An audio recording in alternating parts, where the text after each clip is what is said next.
on, let's get... Do I actually have Star Trek music? You know, I don't think I do. How odd of a problem. Oh well. Let's see, what else should we do with her head? I guess I should really... Is there like a way to save this? There should be.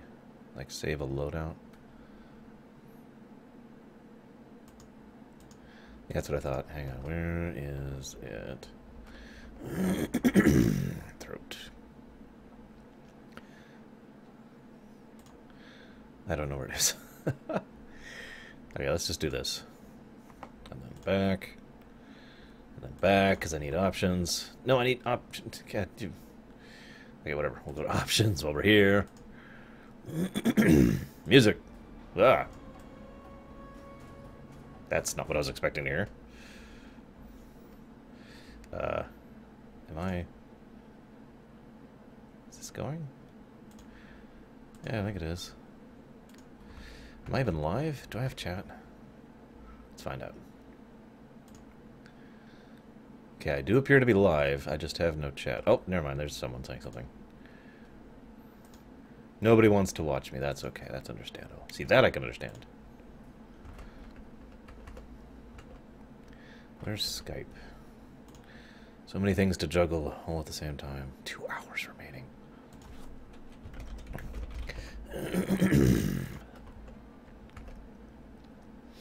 Hey, Deutsch. Hey, Lurker. Alright, hang on. I gotta re-log in here. Where's,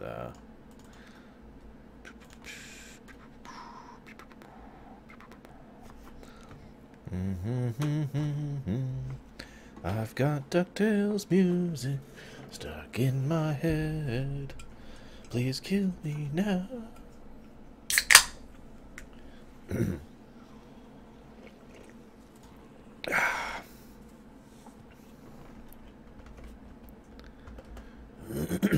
Sorry, Deutsch.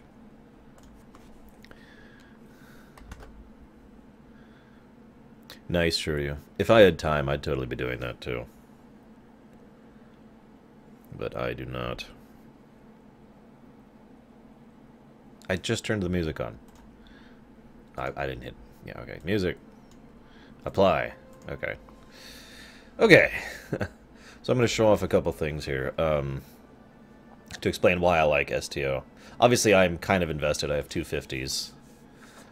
Mikhail here is not actually that set up. I mean, he's got a few nice things, and he's got a pretty good bird. The Whisper up there. Merlin is, of course, my main. And...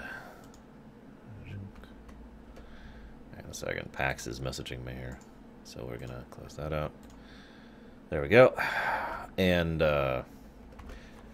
this is my main Merlin, and her what used to be endgame armor, and all her team, her bridge crew, who also have what used to be endgame armor. Obviously, that's not endgame armor anymore. And that's my ship up there, the USS Pillar of Iron. Then I have a Romulan who's kind of been on hold for a long time. She's got a Jaderax, which is awesome, the one-winged angel, but she's actually nowhere near endgame. As you can see, she's only level 38. We're going to show off the new character creation thing, because this has been modified a bit. And forgive me for constantly making the sound go in and out, because what's happening here is every time I Alt-Tab, the sound goes away. So that's what's happening. So should I make a... You know, I should just get Nightbot in here. We have options here to make a Klingon, a Romulan, or a Federation. Now, this is factions, not species, to make that clear.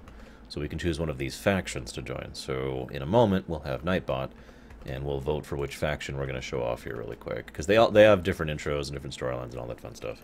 Excuse me. There we go. Fed, Rom, Kling, Bamf. And we'll leave that sitting for a moment. So... One of the biggest complaints about STO is that it feels like a free-to-play game, and that is absolutely true, because it is a free-to-play game. It is one of the few properly free-to-play games, in my opinion. One of 3, I believe, total. And, excuse me again.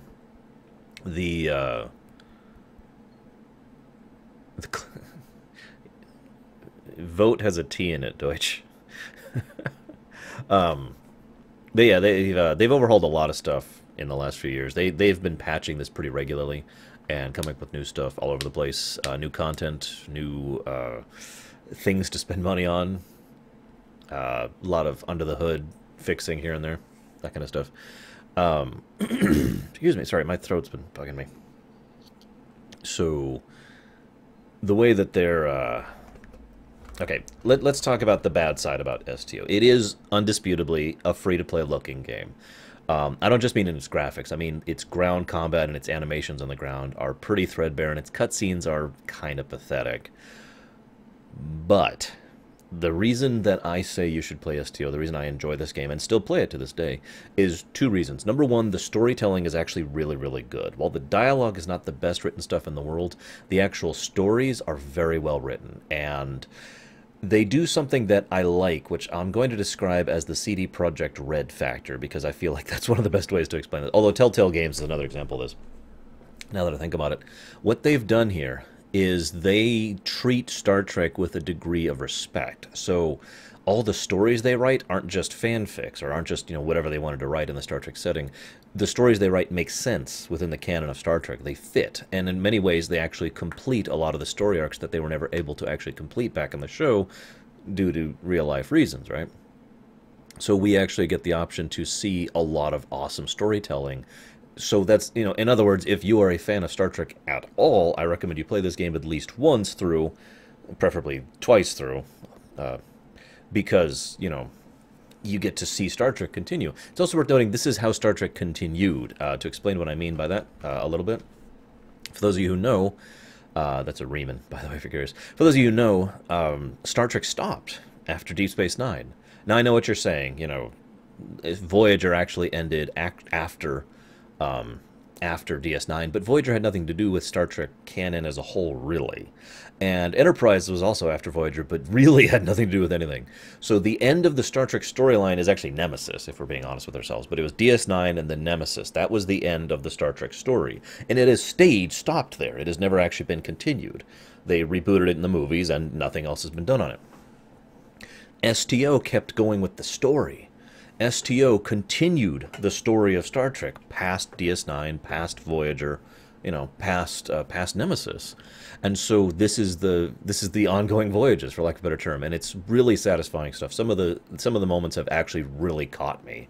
You know, it's not as big on characterization, unfortunately, but some of the moments are just wow. I don't want to spoil anything. And the more of a stickler you are for Star Trek lore, the more you will actually enjoy this, because it's everywhere. They really, really did their homework with this game. The second reason I recommend this game, though, has nothing to do with the story. It is entirely the space combat. In my opinion, when it comes to capital ship combat, and I stress that, capital ship, not fighter. You know, fighter, TIE fighter is probably the pinnacle of that. But as far as capital ship combat, this is probably my favorite game ever when it comes to capital ship combat, when it comes to space combat between two, you know, frigates or greater, right? I'll be showing that off in a little bit here when we actually make a character. Of course, nobody's showing up because nobody wants to watch me play this game, apparently. I bet if I was streaming Metroid, people would be like, yeah. Either that or Twitch is just not notifying people again. We'll see. I'm going to let it sit a little bit longer, because I think like 5 people have voted total.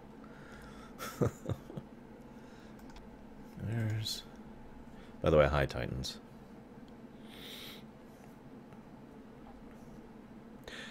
So I guess we'll talk about how the classes work a little bit, because it's weird. There aren't classes. Now, okay, I know what you're saying. Well, you can see the 3 classes on the right there, engineering, science, and tactical. Those affect 2 things in the entire game. First of all, it affects some quests. In certain cases throughout the game, you'll have a quest where you will have to do A, B, or C, and tactical can do A, science can do B, engineering can do C. So you see a different, you know, you have different objectives and a different quest basically as you're going through it. The other thing it changes is your class abilities, but the weird thing is it doesn't work like it does in like any other MMO ever. The way it works is your abilities on ground and in space are determined by your bridge officers. They are effectively your equipment, even though you actually have equipment, but they are what determines your skill set, right? So you can set yourself up as a healer or an engineer to build turrets or a tactical guy or whatever. It doesn't matter. Your class doesn't matter for that. All those three things change over there is what your cooldown abilities are, your big abilities. Every like 10 levels you get another one, and there's like 5 total. And they're the big, abilities. But ultimately, unless you're min-maxing, PvPing, or going with the endgame rating, it doesn't matter. You can pick whatever. That being said, if you're playing this game for the first time, pick tactical. Just take my word for it. My main is actually science, and I am built as a full tilt healer on the ground, and a full tilt I am a death machine of unholy destruction in space, but I digress.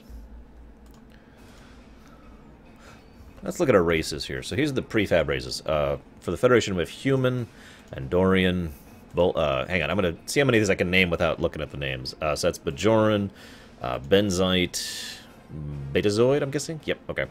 I already said Boolean. Oh, that's because this is... Okay, so this is Boolean. Hang on. Cation, which you have to actually buy. Ferengi, that's obvious. Joined Trill, you have to buy that, really? Klingon, which you also have to buy. Pakled, I don't know how the heck you play a Pakled. I think your special abilities, you have 1 int. Rigelian, Saurian, Tellarites, Trill, Vulcans, and of course, Alien, which is basically custom. You can customize your own thing. Each of these have different racial abilities. It's debatable which ones are best. It kind of depends on your loadout, if you're caring about min-maxing or whatnot. And of course, with Alien, you can just pick and choose. Romulans are much more limited. They get Romulans and Remans. And of course, aliens. Klingons, well, this is a fun one, because Klingons get Klingons. Farasan, which is kind of an inside joke, if you get it. Gorn, which is a popular choice. You'd be surprised how many Gorn Klingons I say. Join Trill, Lethan, whatever. Nausicaan, Orion, and of course, Alien. And you can set these up as, yeah. Titans, I enjoy ships, and therefore I enjoy fighting as ships. It's something I like, Titans? I don't know. The original game... Well, okay, I shouldn't say it that way. There were actually... Star Trek Online was built by a company that is not this company originally, and they did a terrible crap job of it, and it was garbage. Then they basically... There was a legal snafu, and everything went to hell, and then another company came along, which is the company that actually made STO, and they actually were like, here, we'll go ahead and actually make this game. Now, they did make the original engine in C, and it kind of shows in some ways, but it's also surprisingly bug-free, as weird as that sounds. It's just very basic, no pun intended. They have expanded on the engine significantly over the years. As you can see, the graphics have had quite a bit of an overhaul, and the space combat engine had an overhaul a couple of times to really, massage that out. I'm not sure where the Liberated Borg are, because you're right, Liberated Borg should be an option. Not sure where it is. It should be an option for all 3. Liberated Borg are overpowered, by the way. Well, I know you have to buy Liberated Borg, but, and obviously I have not. I have spent very little real money on this game. But that's a good time to talk about why I call this a properly free-to-play game. The reason... I'll show you Titans in action, and you can make your own decision, okay? So, let me get to a point where I actually have space combat. Liberated Titans, as I talk about over my Voyager videos. The reason I call it properly free-to-play is because you don't have to spend any money to enjoy the game at all. Period. $0. The whole game is free. All the contents is free, and unlike certain other games, like, say, Tor, and arguably Lord of the Rings Online, you are not penalized for not spending money. It's just the whole game is there. What they do is they try to get you invested in the game. They try to give you lots of content, lots of things to do, lots of stuff, lots of time investment. So you gain investment. You gain emotional and time-based investment into the game. So you want to spend money on the game. And that's kind of how their model works. And it has worked. This is a game that's been out for 5 years now and is still going strong. And so... Like I said, I have spent very little money on it, but I have actually spent money on it because I wanted to. I forget what I got, actually. Oh, yeah, I got this thing. I got a few unlocks with regards to the inventory, and I got, like, a shared bank and a few other things like that. And I was like, yeah, sure, I'll spend the money on it. Why not?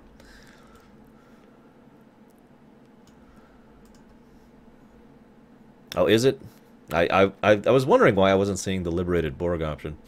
I know Pax has that option, but he has a lifetime sub. Yeah, by the way, they have a lifetime option too, which is debatably worth it.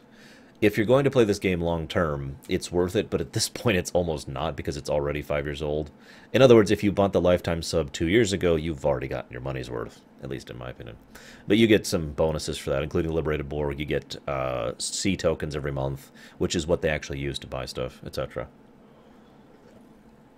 Alright, let's see. Let's just go ahead and close the poll. You guys want me to make a Romulan? Well, they've got a pretty cool intro. Although, actually, I need to make a Federation, don't I? I'm sorry, guys. I actually have to make a Fed, I think. So we're going to do this. So we're going to make it tactical. We're going to make it an alien. Hopefully I can load this. There we go. Kind of already played with it a bit, making a sort of... This is really weird music. I usually play with the music off. Making a sort of a sorry-looking thing going on here. And do I want hair? What do you guys think? Should she be bald or should she have hair? There's quite a few hair options. Klingon hair options, even. Oh my god, it's Catherine. It's Janeway's hair.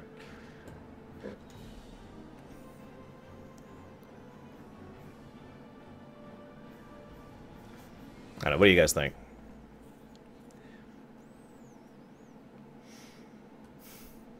Alright, we'll go with bald, Deutsch.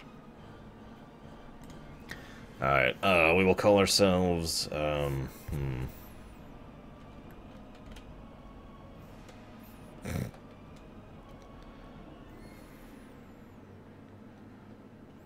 what was her name? I'm trying to think now. Oh my god, Lurker, really? That's hilarious.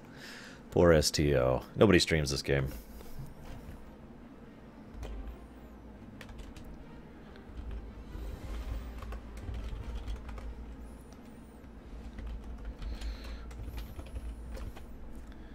And we will call our first ship... What should we call our first ship? Something not stupid. I'm just picturing Titans being like, you should call it the USS. I'm a dumbass. What was my favorite? It was like the... Oh, I can't remember it. It was like he was Captain. His character name was Crunch, so he was Captain Crunch of the USS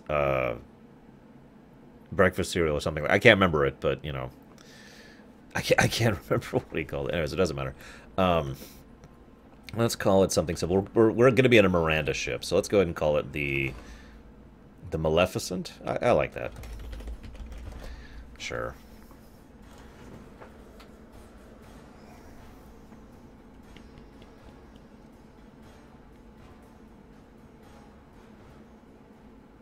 Yeah. Yeah, I need a Delta recruit, so we'll play the tutorial. Awesome music.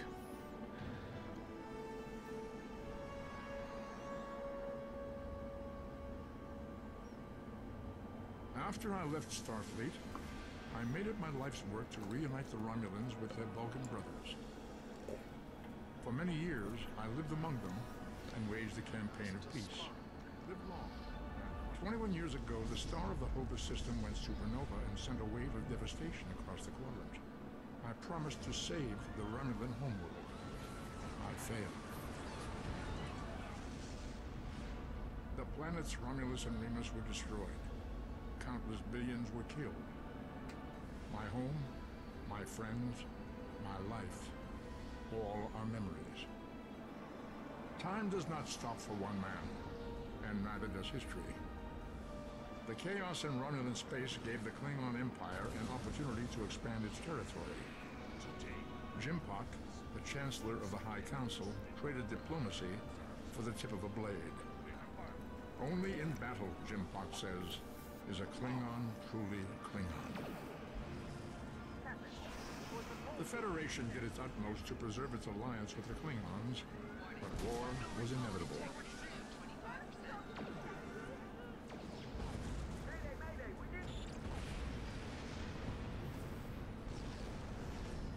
Romulans want revenge for their lost world. The Dominion is rebuilding its forces. Now the Borg have reappeared, and the Alpha Quadrant balances on the edge of ruin.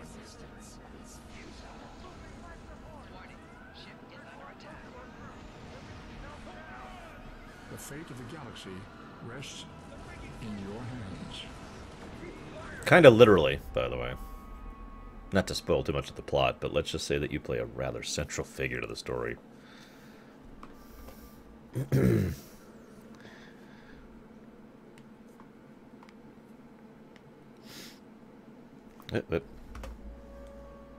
This is the time we have pinpointed in your timeline, sir. Huh? This is when you go back and give yourself this. You'll What? know what to say. You've already heard yourself say it. Wait, It what? doesn't matter if it's exactly right. The time stream will work itself out. Just make sure you give yourself this. It's our best hope for the future of the galaxy. Okay. You'll return to this exact point in time as soon as you have done what you need to do. The galaxy still needs you, Admiral. Ready? If I'm an admiral, why am I wearing that piece of crap outfit? I mean, you've seen what my actual admiral's wearing. Full body armor of doom. Ah, yeah, okay. So let's catch up on chat. Oh, hang on. Speaking of catching up on chat, gotta do a couple of customization things here real quick. See you around Descendo, even though you're probably already gone. What do you mean, Gowron's fate, Wrath? Gowron's fate was in DS9. Yeah, this is the next Star Trek movie.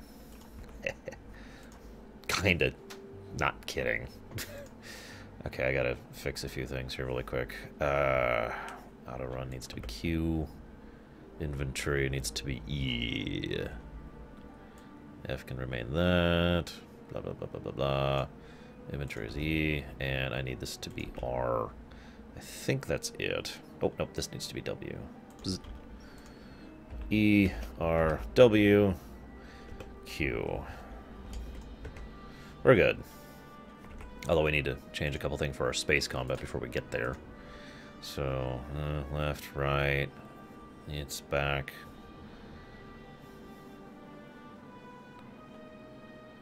Back, then that goes that. I'm missing a button. I don't remember what it is. Oh, right. Reroute. Where is it? Distribute shield. This needs to be F, I want to say? No, what do I bind that to? I'm sorry, give me a second. I need to figure out what I bind distribute shields to, because it's actually very important. It's like the button I'll be using most in space combat. So let's get on my actual Admiral.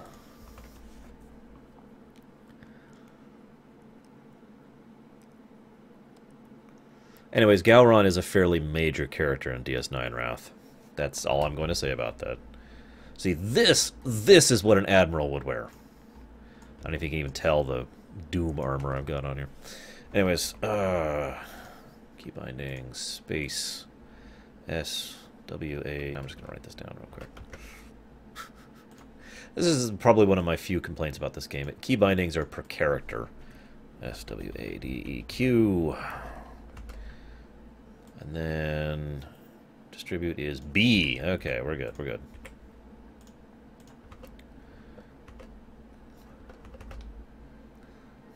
Get back on Cadet Ilaria on the USS Maleficent.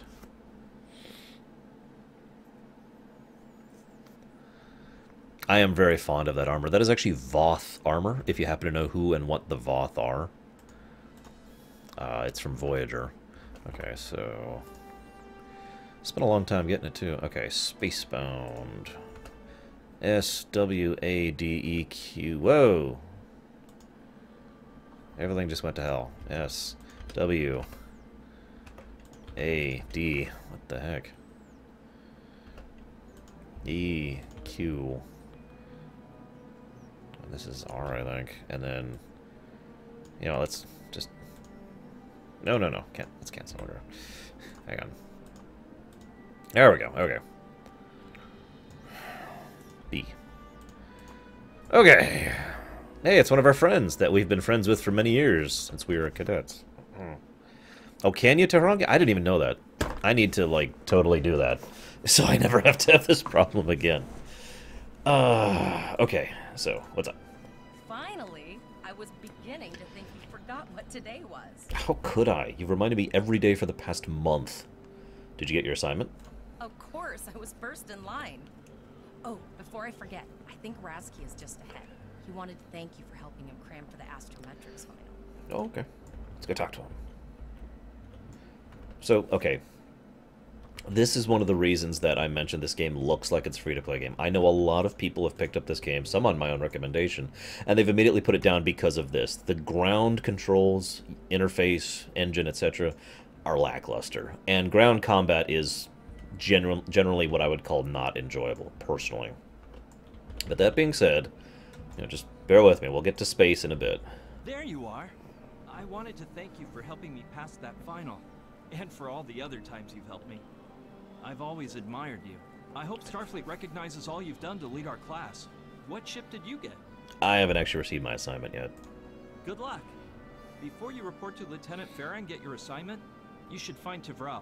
She wanted to talk to you. She's just up the pathway. Oh, okay. Where is she? Yep, she's over here. I'm zoomed in a bit too much here. There are quest indicators and whatnot for anybody who cares. Greetings. Roski said you had something to tell me? It was good of you to encourage me to retake the linguistics final. I was willing to accept my original results, but you saw that I was not at my best that day. My score increased by 12.8% on the second attempt, well within my standard norms. Now I am qualified to serve as both a science officer and a communications officer. Morik would like to see you as well. He is ahead of us on the path. Live long and prosper. Let's disable those. I've played this game before. I don't know if I agree, honestly, Titans. By the way, the no sound thing, is there a fix for that now? There wasn't once upon a time. It mutes when I alt-tab, and I have to alt-tab to check chat. I don't see a thing to not do that.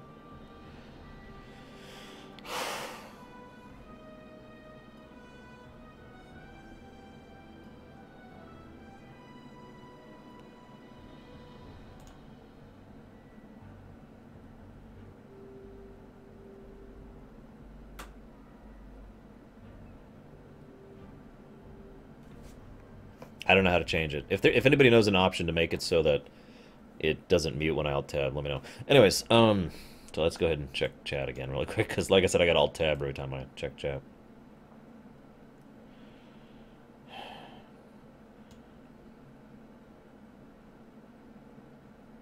Or Deutsch. Really though, Titans, I'm not sure I agree. I've seen a lot of other streamers, and they're way more professional than I am, and they also have way more things than I have. Hang on, I didn't see a Shinzon comment. Where's the Shinzon comment? Why would you name a Rom... You're terrible. By the way, hi, Arvisty. There you are. Getting excited yet? Once we finish our training cruise, we'll all be full-fledged ensigns. The buzz is, Captain Taggart hasn't named all of his senior staff yet. From what I heard, the advanced phaser training simulation is tripping people up. Oh, thanks. Let's go check that out. And yes, there's a run button. You just have to tap it, see? No hands, Ma.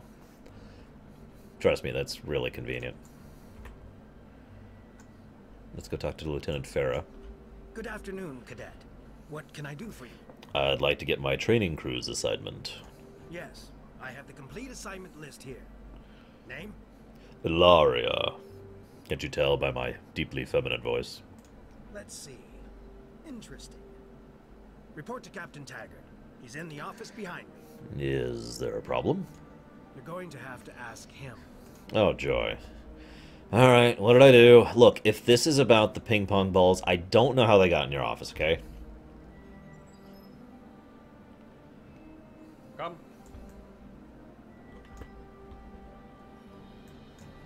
Cadet. Yes. Let's check chat really quick.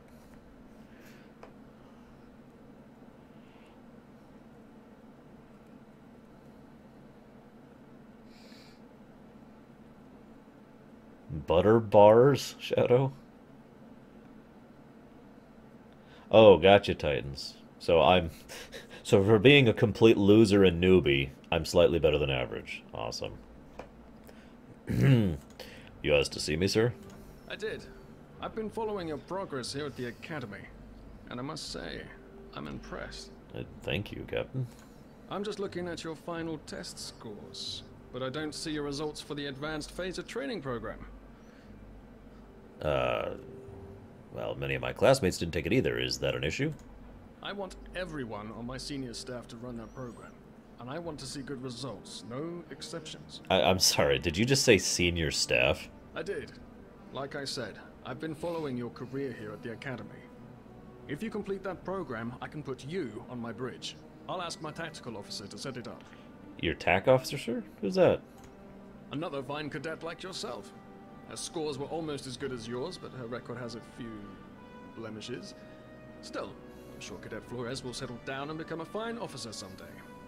I'll tell Flores to meet you out in the quad. Talk to her to start the phaser training, and I'll see you when you're finished. You're dismissed, Cadet. Yes, sir. And now I flee.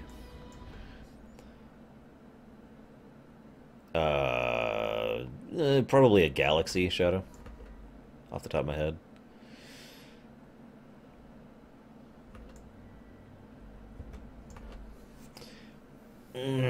By the way, hi, Frozen. So, whoa, too far. I just want to comment on something that I actually like about this. As I mentioned, you're kind of a main character in STO, right? But they do a good job in all three things of explaining why. In the Federation, you start off as an extremely promising cadet who, as you've seen, has already been I can't remember the actual term for it. You've basically been put onto the officer track, even as a cadet, which is exceptional, to say the least. I think, actually, Kirk is one of the very few individuals in Star Trek actual canon who has a similar track record like that, to give you an idea of how good you are. In the Klingon thing, and I don't want to say like, it's too many spoilers, but this is all the tutorial stuff, so I don't feel like I'm spoiling too much here.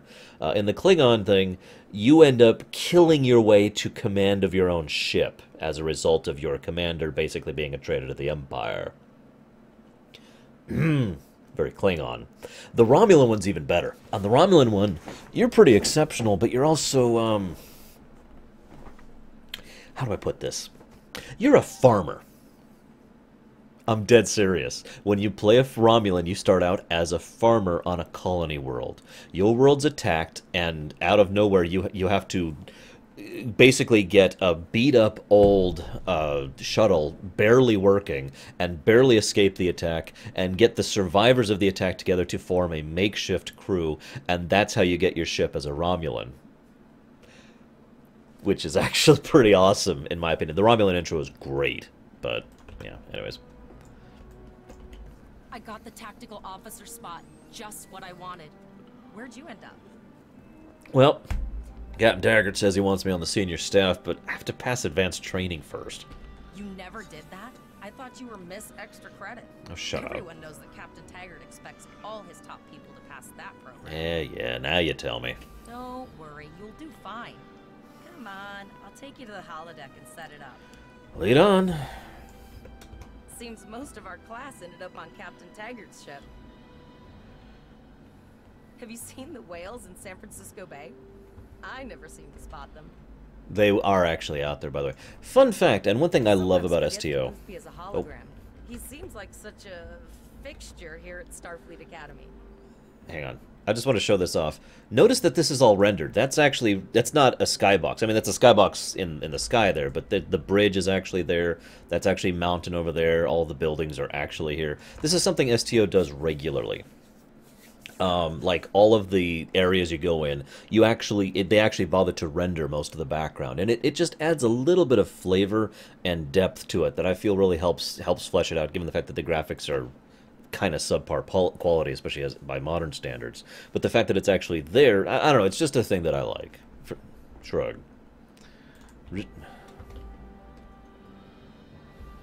What? I'm coming, jeez.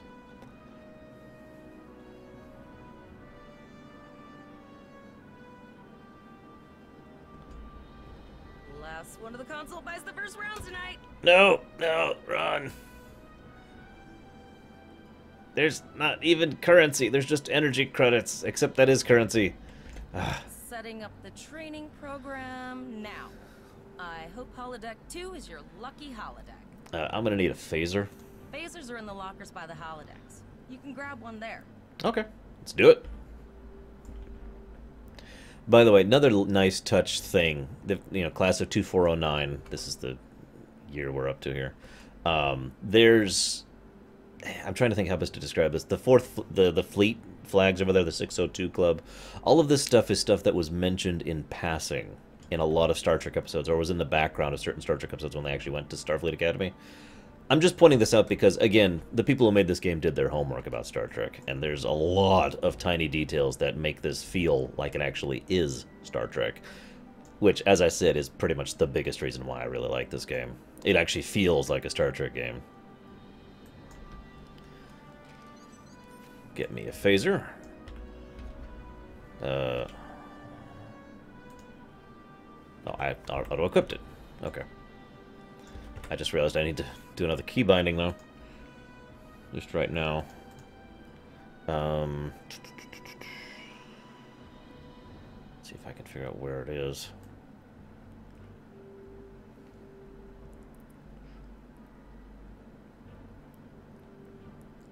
Is this it? No. I think it's this one. There we go. Okay, we're good. Sorry, guys. Alright, holodeck time. Let's do it. Come on, I'm ready. Alright. It feels so real. Oh god, Klingon ship! Klingon ship! Whoa. Ah, my weapon settings are wrong. So right now I'm set up so I have to hit 1 every time I want to shoot. No auto shoot, right? You can change that. I just need to remember where.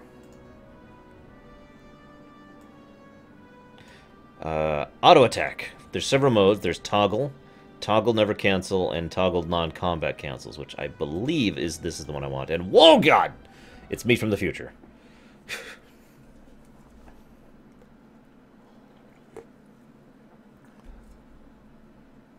I don't know, Titans. I don't have that problem at all. I've had so many military discussions about the American Civil War. So let's talk to me from the future. I know this is going to sound crazy, but I'm you from the future. Okay, I'm just kidding. But I've come back to tell you information you're going to need in the future. I don't really remember everything myself, but I remember talking to me when I was standing in your shoes, so I knew how to do this. So let's assume I believe you, me, you. Look, just as accepting and easy to remember. That's good. Always give people a chance to surprise you. You'll even meet a few Romulans who are going to be awesome. If you have any nagging doubts, you can check with the temporal investigations after you talk to Admiral Quinn and receive your first command, which I should probably start talking about before I give away. So, you ready to hear what I have to say? Okay. What do you want me to know? Let's get down to business. There's a war coming. An ancient race. Oh, this is super spoiler, so I'm going to skip past this.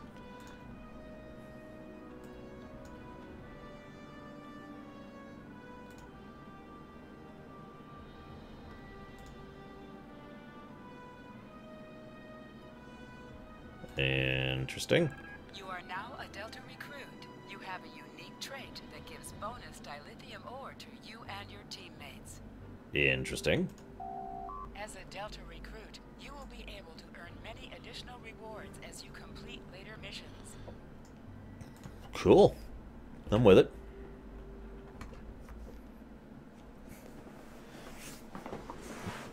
Oh. Out of curiosity, is anybody out there a Star Trek fan? Am I just wasting my time here? You're not going to break the Academy record, but your score was more than satisfactory. Thanks, Captain. Do you have an assignment for me? Absolutely. I have a new first officer. Congratulations. God, that is insane. Granted, this is a Miranda, which is a one step up from a shuttle, basically. But still, being given a first officer, being made XO right out of the academy is insane. Yes, you should be proud of your accomplishments here, Cadet. You have a promising career ahead of you in Starfleet. Thank you, sir. It will be an honor serving with you. First officer, way to go. Just a little jealous, I'll admit. At least now you'll get to boss us all around like you've always wanted. No, it's a lot of pressure. Hope I'm up to it. You'll do great. But we should head up to the shuttle bay. Everyone else is waiting there for the ceremonial send-off toast. Let's do it. Leroy.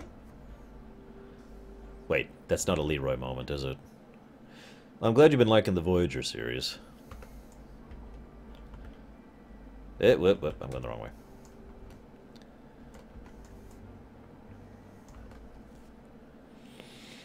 You just like Star Trek 3, Shadow. I still haven't gotten your comment, I notice. Where's my comments, Shadow? Okay, all of the senior staff is waiting by the bar. I'm sure everyone's a bit nervous, this being our first real assignment and all. So, I'm expecting an inspiring speech out of you. Something heartwarming. Make Tavrel cry. This mission could just determine the rest of our careers. No pressure. I'll meet you over there. Okay, we gotta come up with a speech, but we also have to put away our weapon, and I don't remember the button to do that. Ah, screw it, we'll just do this. We'll cheat.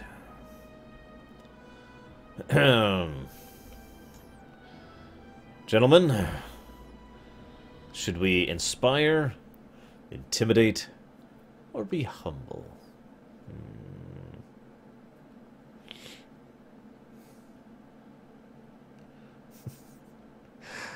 I don't even remember which episode that's in Frozen. I remember the line. I can hear it perfectly. Shut up, Wesley. We'll go with inspire. We are the senior staff of the USS Maleficent. That's... each and every one of us has trained for the task at hand. And we are ready. Time to dishearten you! I have the utmost faith in each of you. You are the best the Academy has, and together we can do everything. Now to terrorize you! Why are these options? But we will go forth boldly and all this fun stuff. To the class of 2409. Notice there's a Ferengi at the bar. Because of course there is.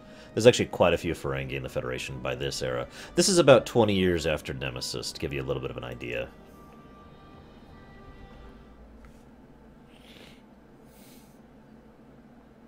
Ah, gotcha, Shadow.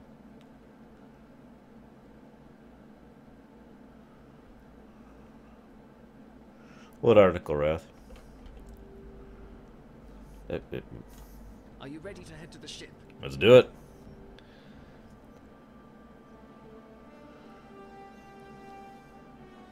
Meow. Off we go. And that's when the probe shows up and... No, I'm kidding. We were just here. On another character. I can't believe we're finally doing this. Oh, look at that. Is that our ship? Oh no, I know what they're showing off. They're showing off the Odyssey. The USS Vesta, first of her class.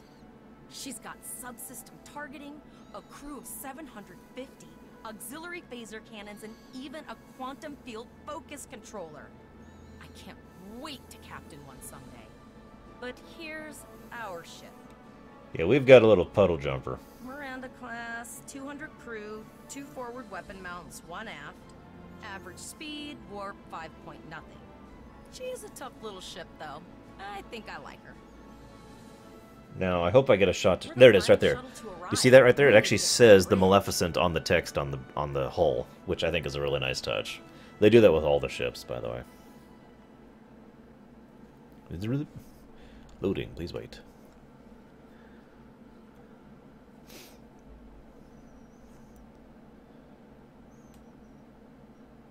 I was in data lore. Okay, yeah, that makes sense, because for some reason everyone else who wasn't Wesley had no freaking brain in data lore. It's a shame. It's not a bad episode, but God, everyone was just wearing their idiot hat that day. Anyways, one nice thing that STO did, remember how I mentioned they try to encourage you to spend money in this game? That ship you just saw flying by, the Vesta, that's a ship you can only get with real money. It is a very nice ship, and that's kind of why they show it off like that. Like, here, look at this new ship we just added. It is worth noting that while you can get lots of really nice ships, indeed, most of the stuff you can buy from the real money store, which is what I'm looking at now, is ships. I mean, look at all these. There's tons and tons and tons and tons of ships. But I know this is going to sound weird, but with a few exceptions, this is not pay to win, if that makes any sense. These ships usually are nice, but they're no more nice than the other ships that you can get at endgame, if that makes any sense. If you save up your dilithium or get your fleet credits, you can get ships that are actually better than the ships you can get from the real money store. And this is kind of cool, the way it works is like, for example, we got the Dale Warbird here. Which, now, this isn't that great of a ship, and I mean, I know you don't know the stats, but there's its stats. It's not that great. The real nice thing, though, is its console. Universal Singularity Inverter. This is how this works. You buy a real money ship, and virtually every real money ship, like 90% of them, come with a unique ability or a unique console. That's what makes them worth spending money on.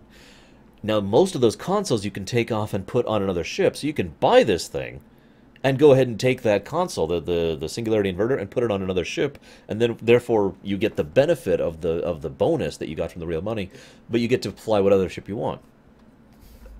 Another way to explain this, now I mentioned not every ship has a console, and there's a good example of that. There's one I actually wanted to buy myself, if I can find it. Should be, like, right here. Oh, there it is. The Burrell Retrofit. This is the classic Burrell Bird of Prey. It's a really nice ship. It's an endgame ship, despite being a Burrell. 4 front weapon slots, 2 aft slots, 2 device slots. Really nice bridge officer setup. I know you don't know what that means, but it's really nice. It's it's entirely universal. Some really good console upgrades, 3 TAC, 3 engineering, 3 science. Really fast, really good turning, and a unique ability, which is enhanced battle cloak. That means you can fire while cloaked. It's the fricking bird from Star Trek VI. Yeah, I actually want this ship, and one of these days I am actually going to spend real money to buy it. It's 2,000 Zen, which I don't know how much that is off the top of my head. How much is that? Hang on. How much is Zen? That's 20 bucks. 20 bucks for that ship. Yeah, no, I'm gonna buy that ship someday.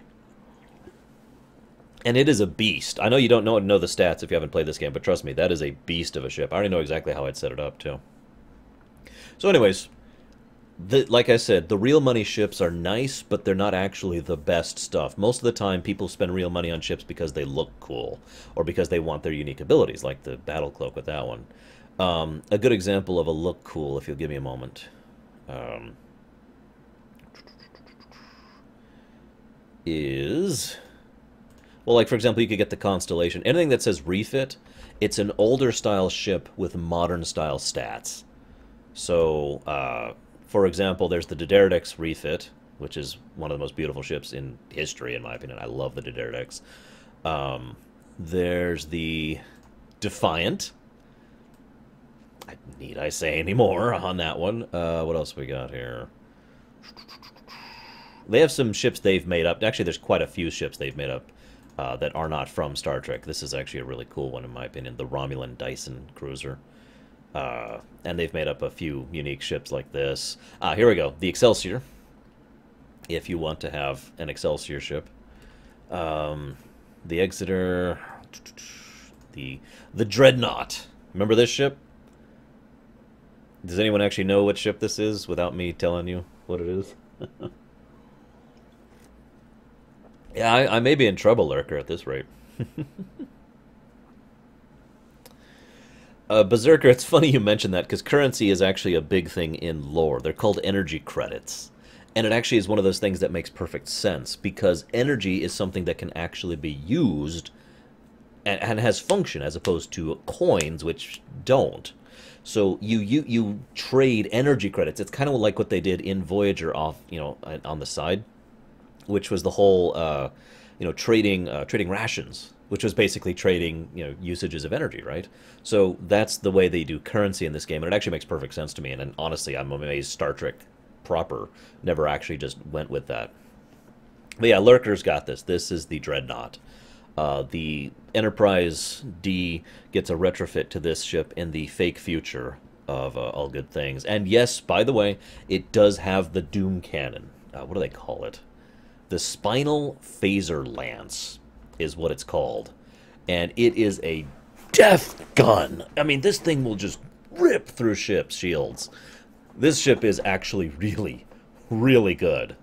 So, And of course, if you just want to play an old Galaxy, which has the ability to saucer separate, of course.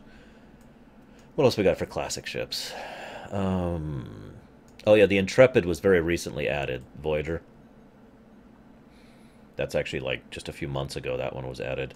I love this, the Moog. Now, this is a funny one. This is a ship they came up with, but the Moog is an awesome, awesome ship. It is actually named after Son of Moog, the family of Moog. And this is an insanely good ship. I don't even know how to explain how good this ship is. It basically has the ability to switch modes, and in each of its modes... Oh, God!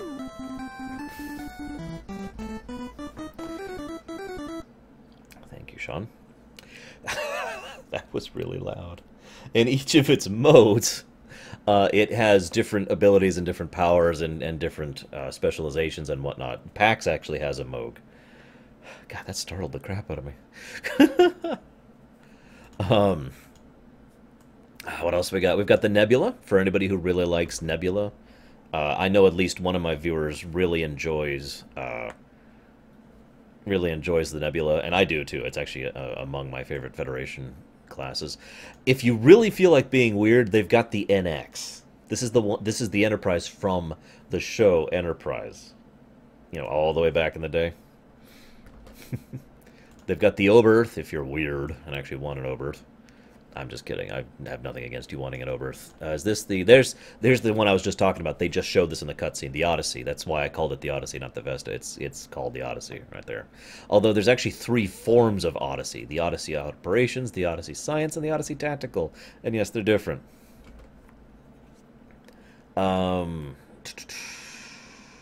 Pergarine Attack Fighters, for DS9 fans out there. What else we got here? Ah, yes. And then there's this ship. Now, until Delta Rising came out, this was unquestionably the single best ship for PvE, okay? There's no denying this. It really was the best. It's this thing. You remember this thing? Actually, it was specifically this one, I believe. The Scimitar, yeah. Now, as much as I loathe this ship in Nemesis, and will curse and spit at it when I get to the Nemesis Lamentation, this ship in-game is a thing of beauty. It's hard to explain why, but I'm going to just mention this. It has 5 4-attack slots. 5. There's like 3 ships in this entire game that can shoot forward with 5 weapons simultaneously, and this is one of them. It also has really nice setups for its consoles. 5 tactical consoles. Most ships have 3. You mentioned I mentioned the Burrell had 3, for example. It has really good battle station setup. It's got an insane level of hull and crew and regen and all that fun stuff.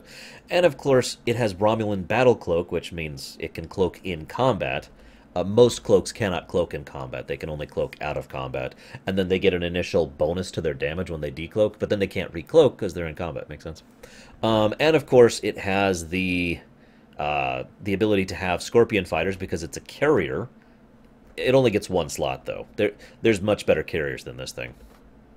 And finally, of course, it has the Doom attack, which I don't remember what it's actually called, but it's the... I should say it right here. No. Thaleron Pulse. which in game terms is basically a massive cone effect, and I mean huge. You can get like a dozen ships with this one blast, which is basically takes you about 10 seconds to charge, which is a really long time in combat, by the way, and then just nukes the crap out of everything that happens to be in front of you. I was actually sincerely considering buying this ship for my Romulan because it's a beauty. So yeah, it's a wonderful ship. Hi Zeiss, by the way. Someone asked, who was that? Someone asked my favorite ship in all of Star Trek. That's a tricky one because I have a lot of favorite ships in Star Trek. The Galor, the D'Deridex, the Constitution A or Constitution 2 if you prefer. I like the Nebula. I like the Borg cubes. Seriously, I do. They're really nice ships. But if I had to pick one favorite ship in Star Trek, I'm gonna have to think about that for a minute.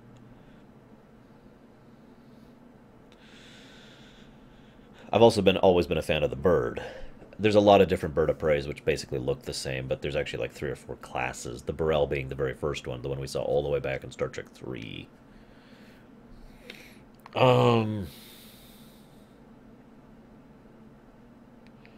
That's a tough one, honestly. I think I'm going to go ahead and give it to the D'Deridex, I think. It is such a beauty of a ship. Let's see. Then there was another big one I wanted to show off here. I'm trying to find it. Oh, by the way, this thing right here, you might not believe it, but this is actually an incredibly viable endgame ship right here. It's a Romulan bird retrofit, as you can see. The reason this thing is workable for endgame is it's got 4 front combat, 3 aft, good setup, and it's got the ability to have a battle cloak, and it's also got the Romulan Singularity Core ability setup. And basically what you want to do with this thing is you want to cloak, and then you want to obliterate something in like 3 seconds. It's literally a glass cannon ship, because it's got no hull, no maneuverability, no nothing. But when it actually gets the sneak attack in from cloaking, it'll destroy almost anything in one shot. Or one barrage, rather. I know a friend of mine who was actually aiming specifically for the Tavaro there. And, of course, there's this thing. I don't know what this ship is. I have no idea what this thing is. NCC 1701? Anyways, you can get this weird ship. Not sure why you'd want it. It's a dumb ship. And there's at least one other. I haven't seen it yet. Maybe I just passed it. There's a lot of ships. Hang on, let's... There used to be a series of sort things here. Which I can't seem to find. Where are they? Where is it? That'd probably be in a V, actually, wouldn't it? I'm thinking about it. Which means I just completely... Where the heck is it? Ah, whatever. Doesn't matter. Can you get any IS... Actually, Sean, yes, you can. And in fact, ISS ships are hard to explain. It's like this. ISS ships are easy to drop. Okay, ISS drops are all... ISS ships are all drops, okay? They all drop from lockboxes, but they're extremely common. They drop from like every lockbox every season, and they drop frequently. So you can go buy an ISS ship for like 20,000 credits off the auction house, and that's a joke, you know? That's nothing. I've got like 30 million lying around in my Federation, for an example. So most people, when they get to Endgame, or at least the old Endgame, I don't know how it is in Delta Rising, but when they got to Endgame, would usually use an ISS ship as a makeshift Endgame, if that makes any sense. That was their, you know, because it is an Endgame ship. It is a max-level ship, or it was. And then they would use that until they got whatever ship they really wanted, if that makes any sense. I did this myself, actually. No, you cannot pilot a Borg cube. And no, they don't have the ship from another dimension, Shadow. Also, hi, Silver Dragoon. I actually have a carrier on a couple of my characters, which I don't know if you can show it off here. I should be able to, I just don't remember what it's called. I'll know it. There it is. There it is. Which is no, that's not it.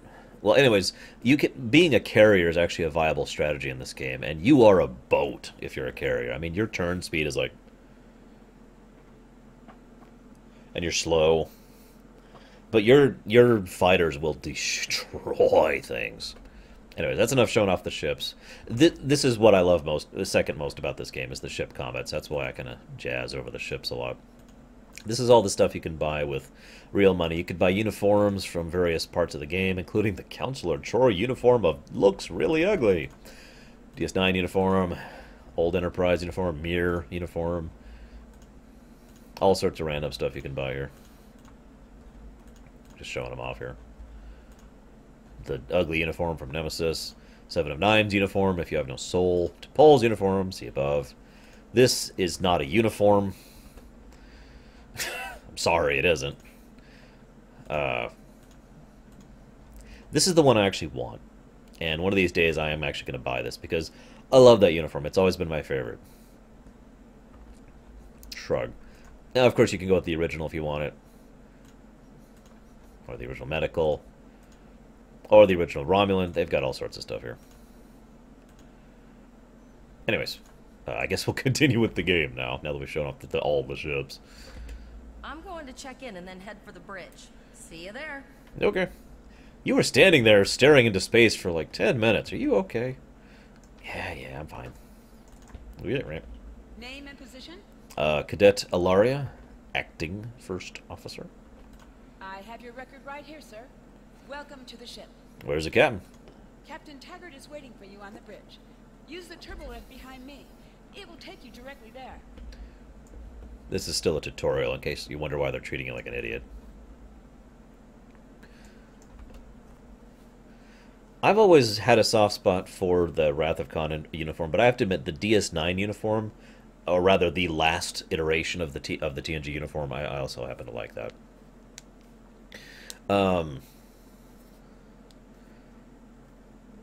The Parasite Craft? I'm not aware of what those are, Silver Dragoon. Is that new stuff in Delta Rising? Wouldn't surprise me. The only carrier I have is the Dyson one. Not Iconian, the other guys. Solene, I think. Is that what its name is? Whatever. I have that carrier on my Romulan, I believe.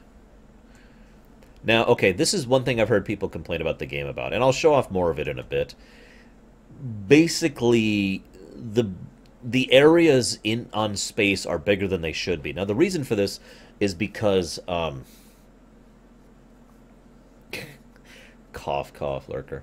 The reason for this is because they basically wanted you to have plenty of room to maneuver, and there were a couple of issues early on with regards to the NPCs getting caught on terrain, so they just made everything bigger. It does seem kind of weird when you're going down a corridor that's like 30 feet wide, you know? Oh, gotcha, Silver Dragoon, I was going to say. But yeah, so, I mean, this bridge is gargantuan, comparatively speaking. I mean, look at this. This is huge. And it's always like this. The whole game, all the indoor stuff is much bigger than it actually should be because of that. So it's something that I could see people complaining about without any issues. Stealth Donut, I actually don't know. That's got to be something new they've done because, I mean, I've had a count for like 4 years now. Main view screen on. Main view screen off. Captain, you're in my chair, Captain. Anyways, in regards to...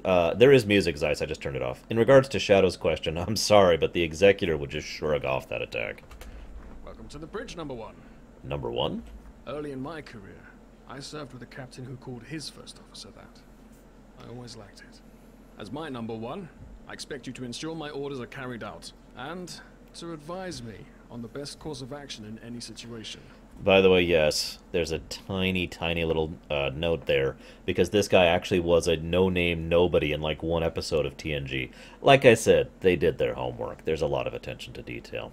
We'll get it by the end of the tutorial, Samurai. Dragoon, my character names are Merlane for my Fed, Mikhail for my Klingon, and I forget for my Romulan, and of course my Delta recruit. I just made Ilaria there. But first, we need to get out of dry dock. Get clearance from control and close the shuttle bay doors. Then disable the tractor moorings. Tyrell, get clearance from traffic control for the Maleficent to leave the gantry. Earth traffic control has cleared us to depart, sir. Very good, number 1. Flores, send the signal to close shuttle bay doors. Shuttle bay doors are closed, sir. Excellent. Very good, number 1. Potter, wait for me to disable the tractor moorings. Because I'm going to do it myself, because we don't have a helm. Oh, no, we have a helms, and they're just playing up there for some reason. Oh, you want my own music? Yeah, sure. What do you want, Zeiss?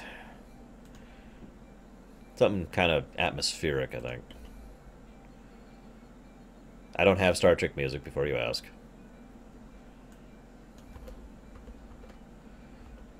Come on, iTunes. Load.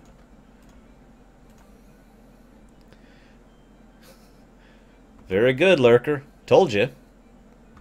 I told you. They did their homework. By the way, if anybody wants to add me, let's see, how do I pull this up? I think it's this. Okay, so the way that STO and all these games, Neverwinter and STO both basically use the same chat program. So if I'm in Neverwinter and you're in STO, we can still chat to each other because it's account bound. So what it is, it's like name at name. I'm not sure how to figure out what mine is off the top of my head. Oh, here we go. So if you just if you're looking for a friend, you just type @Zagmus. That's me, and you can add that, and there I am. If anybody wishes to, and if anybody's playing this. All right. Just because I want to show Titans how wrong he is, you may suggest a song, Titans. I also don't have any Mass Effect 1 music. Nice. While we wait for him to decide, we'll go with the Goes With Everything music. Poor Harvesty. Potter, take us out. 1/4 impulse. This is an inside joke that's actually been repeated 3 times across Star Trek. Tell me somebody gets it. If you can't read that text, it says, Captain, may I remind you that Starfleet regulations specify thrusters only while in this vicinity of space dock. I'm sure at least a few of you will get that one. Yep, Star Trek 6 and Star Trek 2.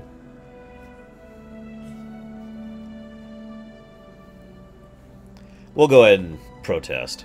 Just checking to see if you were paying attention, number 1. Maximum thrusters.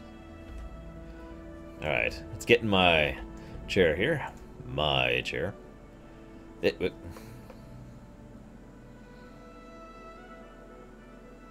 really does go with everything. I've actually played this game with Morrowind music playing. It works quite well. Cleared from dry dock, Captain. Good. Let's start with something easy. Set course for Vulcan. That sounds pretty easy. Course lead in, sir. Engage.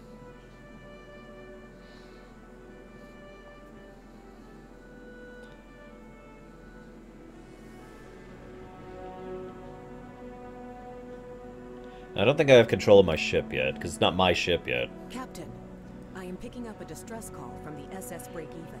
Audio only. Let's hear it, Tyrell. This is the SS Break-Even. Our port core is failing, and we are in need of assistance. Let them know we're on our way. Potter, lay in a rendezvous course. Altering course, sir. ETA 3 minutes. Transporter room. Prepare to beam over survivors. Sir, Sentinels can't read anything in the vicinity of the break-even. Communications are out as well. It's a trap! Number 1, let's discuss the situation. Seriously, it's a frickin' trap. I mean, even if I didn't already know that, I'd be like, whoa, whoa, whoa, okay. Heard the distress call, number 1. What do you... Yeah. I don't know, Silvers are good.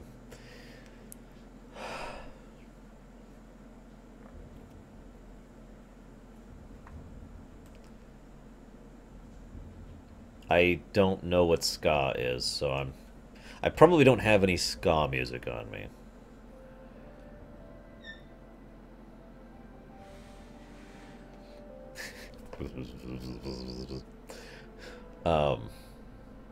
No, Zeiss. Just there is a decent part of it. Most of the main plot missions are, but not all of it.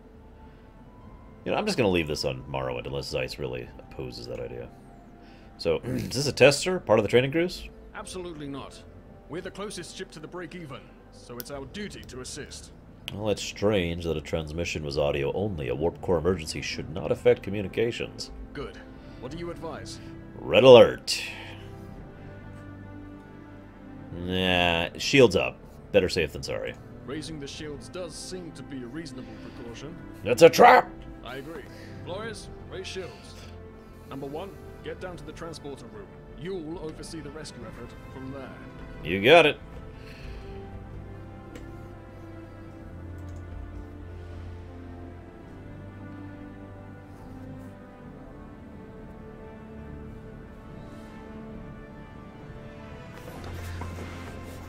That's me saying that. The break-even should be in range. Give me an update.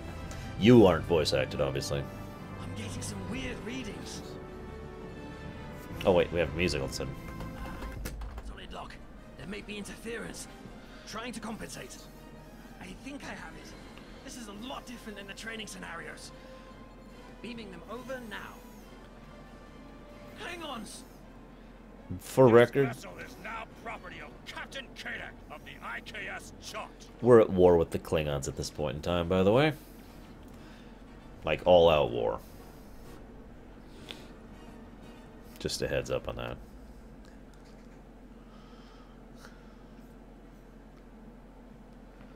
So, real quick, I just want to point something out. That guy we just saw, that cadet, that guy will actually be seen way further on in an endgame quest where he's actually on Earth space dock and we have to save him again. It's pretty awesome, actually. You have the command codes to unlock an armory near your position. Arm yourself, and any security team members you find. What about the enemy ship, sir? We still have weapons. I'll do what I can. For now, I need you to concentrate on getting those Klingons off my ship. Taggart out. Yes, sir. This is what I mean. Look at how large these corridors are. Look at this. This is a frickin' Miranda. These are huge. Okay, I'm done. I'm done. Cadet. You can tell these are TAC officers by their uniforms. Let's get some frickin' guns. Oh, yeah.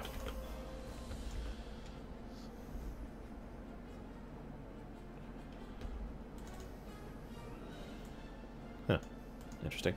Let's put that down there. And let's get a real gun going on here. The Lego Pfizer rifle, as it's referred to. The animated series, Wrath, is where the... Although there's actually kind of a... There's an inside joke about that. But we'll talk about that eventually. Alright, let's go kill stuff. Now you will see bad ground combat. Ah! Whoa, whoa, cutscene. Let me shoot him.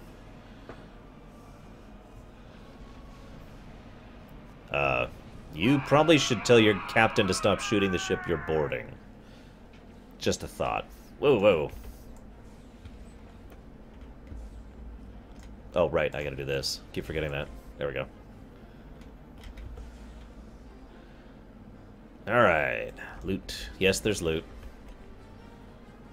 Yeah, yes, I know how... I thought I turned off the tutorial. Yes, that's great. Blah, blah, blah, blah, blah.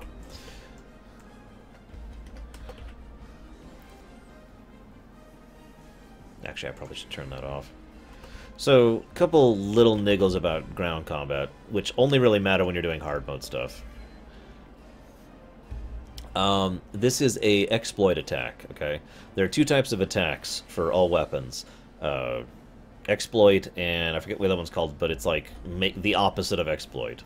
You set up with the opposite attack. I forget what it's called off the top of my head. Maybe the other one has an exploit. Expose, that's what it's called. So there's an expose attack, and then there's an exploit attack. Anytime something is exposed, they're exposed. There's no actual significance about the exposed thing. However, if you exploit on you can only exploit on someone who is exposed, but if you get an exploit and it does a crap ton of damage, and is basically, it's mandatory to try and coordinate that amongst your crew and your fellow party members if you're playing with other people, for the hard mode stuff if you're actually cranking the difficulty up for ground combat. What packs?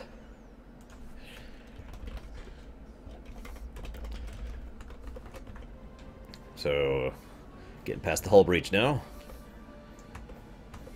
And yes, you can also do things like I'm about to do here, which, of course, it gave me a tutorial to do. Like that. There is environmental damage, in other words. Quite a bit of it, actually. Get that rupture contained, Ensign? Cadet? I don't know. Number 1, we're doing our best to cripple this Klingon marauder, but I need your help. Time to show off that academy training. Here's one of the things I was talking about. If I was an engineer, I could do that. If I was a science, I could do that. If I was tactical, which I am, I could do that. So, let's do the tactical quest here. By the way, engineering is probably the best for endgame if you guys want to, if you want to start a new character and set up for that. That's just my opinion, of course. If you crouch, you do more damage. There is flanking damage, which I'll show off in a minute. There's actually a decent amount of tactics to ground combat, which is weird because ground combat is mostly pathetic, unless you're doing hard mode stuff, as I mentioned earlier. So here, I'll show this off. There, you see now I'm doing additional damage with the flank next to it. That's because, you know, we're flanking them. They can flank you too, by the way, so keep that in mind. Now, this is the kind of auto attack I prefer. I don't even have to hit attack again. I just have to select a new target, and I'll automatically start attacking it. The way ground combat works for you, you have shields and you have health. Shields regenerate automatically. Health does not. You can see my blue bar and my green bar. I don't actually like Mass Effect Frozen, personally, in this game. Health, most of the heals that you get, if you're a science officer, heal your health. Very few of the science officer stuff heals your health. Engineers can heal your shields or buff your shields. In general, it's good to have a balance between the two, I've found. My actual main character, Merlin, has some really nice shields that regenerate like that, but require like a good 5 seconds out of combat to start regenning.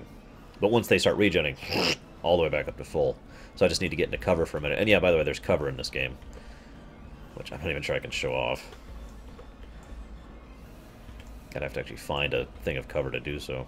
And by the way, yes, you can use melee weapons. I don't know if this is true anymore, but once upon a time, melee weapons were basically completely overpowered.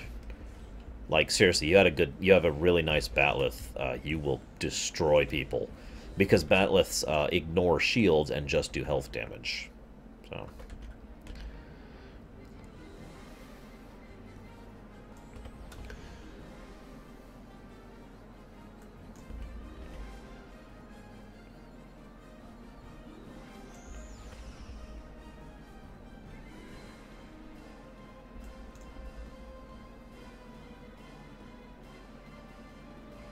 There we go. Number 1, we've got injured up here and the Klingons could send a boarding party at any time. I need you back on the bridge. Aye, sir. Proceed to the bridge. We will secure this area. Get to it.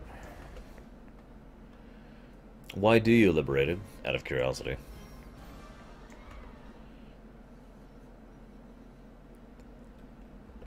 Yeah, actually, Deutsch, that's a good way to put it. Yeah, tell me about it, Silver Dragoon. But at least, you know, the Federation are no slouches when it comes to ground combat. So I don't know if you saw that, but that was the Klingons kidnapping my captain right there. So this is what Batleth does. In fact, you notice I'm trying to stay out of melee of him there. If you're a Klingon tactical officer with a Batleth, you can do a lot of damage because they get a special ability which is basically lunge, which is exactly what it sounds like. They're over there trying to kite you away. You've got a Batleth, and you lunge at them, and then you destroy them in like one hit. Hang on, we got wounded. Get up, get up! Okay, Tavrel's alive, thank God. I was going to be pissed off if she died. Razki, get up! Incoming transmission from the Klingons. On screen. This is Captain Kadek of the IKS Chant. You may have forced my boarding party's but our ship remains cloaked. You have no hope of finding us or defeating us. Your choice is simple. Surrender, or we will kill your captain and then destroy your ship. What to do? What should we do with this guy? It's time to go screw himself. Go screw yourself, sir. Perhaps your captain will change your mind. Captain? Order your crew to surrender, Captain, or I will blow them out of the sky. Very honorable Klingon. It's your choice, Captain. Do you want these children to die? Very well. Number 1. You are now the captain of the ship. Your orders... Your orders are to lock onto my combat and fire! Goodbye, Taggart.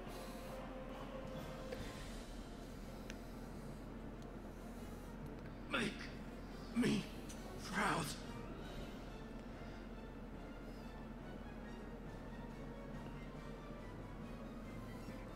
We're wasting time. Target lock, Captain. Fire. Fire. Don't delay.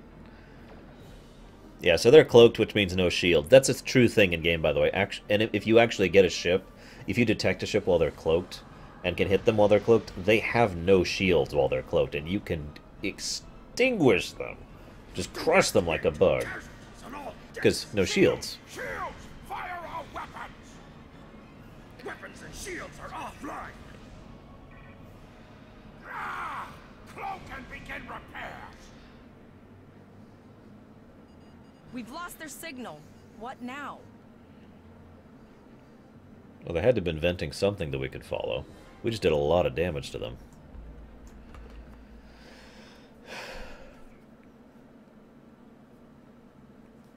Yeah, seriously, Silver Dragoon. What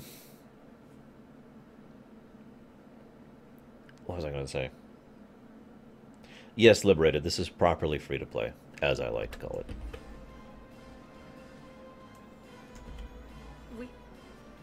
We survived, but the Captain Taggart knew what would happen, and he gave the order anyway.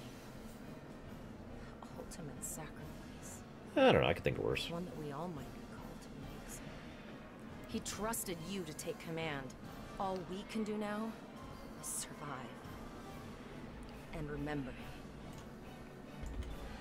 Well, it is very sad that Captain Taggart is dead, but it's okay, because I got my ship now. My ship. So I just got a new bridge officer. We are finally showing off ship combat. So, okay. I'm going to just show off a few basic things really quick. It takes a little getting used to. I want to go with... No. No! Ugh. There we go. Okay. There's a lot of info to take in here, believe it or not. So we're going to just take a moment here. First of all, here's the ship. Maneuvering is pretty simple. It is three-dimensional. You can go up and down and all that fun stuff, as you can see me doing here. It is kind of not fully three-dimensional. I mean, you can only go up so far and you can only go down so far, but moving in 3 dimensions is helpful, especially since you have shields on different sides. Speaking of which, you notice I have the 4 shields, the facings here. The reason I needed to hit B will redistribute your current shield energy evenly amongst all your shields, unless you want all of your shields to be in a specific area. Like, for example, if you're doing a head-on assault as a specific ship, which is designed to do head-on assaults, like that scimitar I showed off earlier, you generally want to be constantly diverting all your energy straight to the 4 shields, because you're going to be ramming them head-on, basically. You're more maneuverable at lower speeds. In fact, actually, the best way to turn around is actually go in reverse, which is what I'm showing off right now. And then to keep going like this. Now, this is a slow, dinky little ship. It's a Miranda. It's the first ship you ever get. So, you know, there's that. These are the weapons we have. As you can see, we have virtually no weapons because, again, we're a Miranda. We've got a phaser bank, a phaser bank aft, and a torpedo 4. Any torpedo damage will do way more damage to a hull and virtually nothing to shields. Phaser damage will do bonus damage to shields and do normal damage to hull. You can actually have a full phaser layout. It's basically called Beamboat. Is actually what my main is, all things considered. I agree, by the way, Hunter Blackwood. I love the space combat in this game. As my enthusiasm is probably showing off. So now weapons have arcs. Now I can demonstrate really clearly. Okay, there it is. Now phaser arrays. See that's my firing arc. Anything in that I can hit with my 4 phasers. These are my aft phasers. Anything in that range I can hit with that. And of course there's my torpedoes, which are a narrower arc. Now I'm not going to talk about all the different types of weapons, but there are a lot. There are dozens upon dozens of different types of weapons, so there's a lot of customization for how you want to set up your ship. Pax, for example, has a setup where he basically has a narrow firing arc. It's like this wide, but anything he's facing, he is going to obliterate. Most torpedoes have a unique arc. Some weapons actually have a full 360 arc, you know. So firing arc is relevant. The type of damage it does is relevant. Speaking of which, damage types. This is a phaser array. It does phaser damage, which means it has a chance to make the enemy weapons, enemy energy systems malfunction randomly. Disruptors do different types of damage. Tylerons do different kind of damage. All that kind of stuff. My favorite type of torpedo, you know, I have to actually look. If you'll give me one moment. Because I don't remember. But it's the one I use on my bird here. Yeah, the ship... I love the ship combat in this game.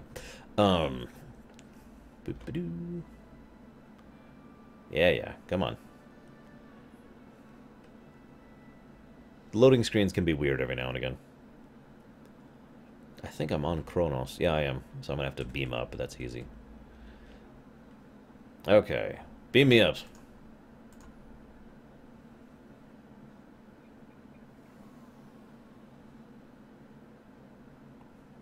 The IKS Whisper.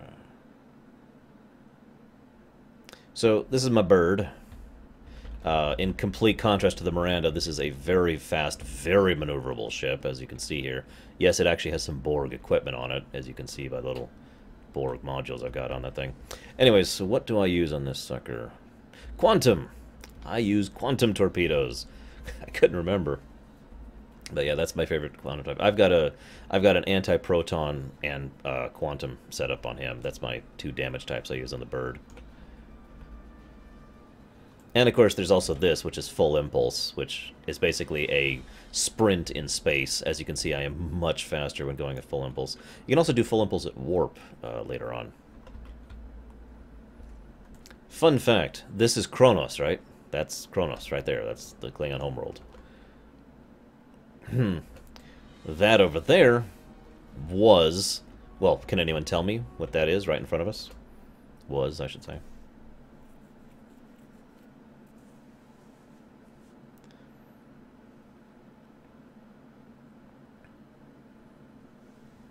Tor. We don't talk about Tor here. Oh, and I have a cloak, of course. Which I like cloaking because I like cloaking. It's fun. That's right.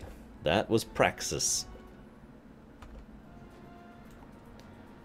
You can kind of see why it screwed up Kronos given the proximity there. Yeah. Anywho. Another little tidbit really quick just to point this out. I think it's here? Is it here? Yeah, here it is. I think. Hang on. I gotta find it. Give me a moment.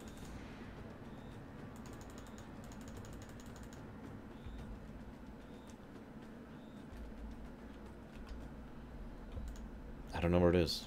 You can control this game with a joystick, by the way, or an Xbox controller. I've never done it, so I can't speak to that. Where is it? I have everything cranked, of course. Not that you can tell. Okay, there's a way to change, like, the color options. I've actually got this set to the Romulan colors, because I prefer that. But there's actually default for Klingon. Where the heck is that option? I don't remember what that option is.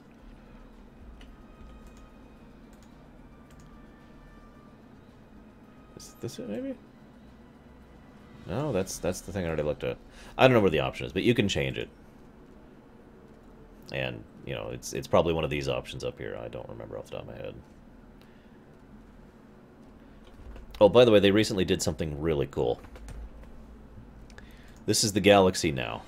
Now, you probably don't understand, but prior to a few months ago, each of those squares... Well, okay, that's actually not true, but basically there were zones and actual zone lines, and you had to load screen between them. Now there's basically 3 zones, and you see all 3 of them. The Alpha Quadrant, the Beta Quadrant, and the Delta Quadrant. That's it. It's like the whole zone is there, and they've done so many awesome things to it. I'll show that off in a little bit. But anyways, getting back to the tutorial here.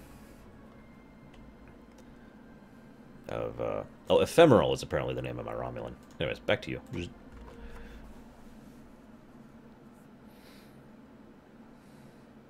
There is 1 server for STO. Yes, I do, actually, Acer Sage. I just kind of had a preference for Quantum. And when I was going to set up my Burrell torpedo boat, it was actually going to use 4, I think, different torpedo types. I don't remember. I wrote it all down somewhere. So anyways, back to the... Oh, right, I wasn't done showing off how this works. Okay, so shields, I already talked about. Your holes in the middle, that's the 100%. This is, you know, movement. And here's full impulse on... hang on, that's not... I have the wrong key binding. 1 second. I'll show off full impulse in just a second. There we go. I apparently don't have full impulse yet. We're probably too damaged for it. These are your bridge officers. As you notice, they each have an ability. As I mentioned, this is where your actual abilities come in. Your skills, like would be in other MMOs, come from your bridge officers. So they are what determines your ability usage, if that makes any sense. This is really awesome. There is so much you can do with this right here. I actually have a build that is huge, all auxiliary to battery setup, which is actually pretty common, although I didn't know that at first. Basically, this is your weapon energy, your shield energy, your engine energy, and your auxiliary energy, which is ability usage. So, for example, if I want to really crank up my weapons, you know, then my weapons will hit much harder. But if if I'm doing really bad and want to regen my shields, I crank that up, and you see the energy slowly diverting. All power to engines, all power to shields is something you can actually do, and it actually means something. Like, for example, now that I've put all my power to engines, you'll notice, well, okay, you see how my impulse speed is slowly going up as the energy goes into the engines? So I'm actually faster and more maneuverable with all power to engines, but you notice my weapon energy is nothing. So, yeah. There is a real money store liberated, but it's literally completely optional. The only reason to do it is if you want to. It is there for flavor and enjoyment. I do intend to spend money on this game, but ultimately you really don't have to. Okay, so let's go back to balanced, which is what we're going to be for now. Well, actually, no, let's go ahead and do that, because I don't use that many abilities. Okay, so let's continue. One last thing. Your crew. Now, this is funny. The more crew you have, the faster certain things happen, basically. Which is why, like, if you're on the Defiant class and you have a crew of, like, 75, your innate hull regen is pathetic. But if you're on a big old boat with a crew of 700, it's through the roof, right? That being said, the crew doesn't matter as much as it used to. They've done a few under-the-hood changes to the mechanics of the game, so the crew doesn't matter as much. Suffice it to say that you could basically ignore the crew nowadays. I don't know if that's changed in Delta, so shrug. By the way, Hunter Black, I just feel like pointing this out. Me and Pax both actually tend to do the thing where it's like, you know, attack pattern Omega, you know, all power to weapons, fire torpedo spread, you know, actually giving the orders as we use the abilities over here. Like, for example, give me a high-yield torpedo, you know, anyways. All decks reporting in, sir. We took some casualties, and sickbay is full. All ship systems have taken some damage, but some are worse than others. Life support is stable, but anything else could be an issue. Tavril, send out a distress call. I have been trying to get a distress call out, Captain, but something is jamming all frequencies. Keep trying. Elissa, what's the status of that Klingon ship? She's still cloaked, but I think she took some real damage. We're in rough shape too, Captain. Zarva, damage report. Still running diagnostics, sir. Took us some time to get the systems back online. What about the break-even? Hail them, Devrel. Hailing the break-even now, Captain. SS break-even. This is the Starfleet vessel USS Maleficent. What is your status? Over.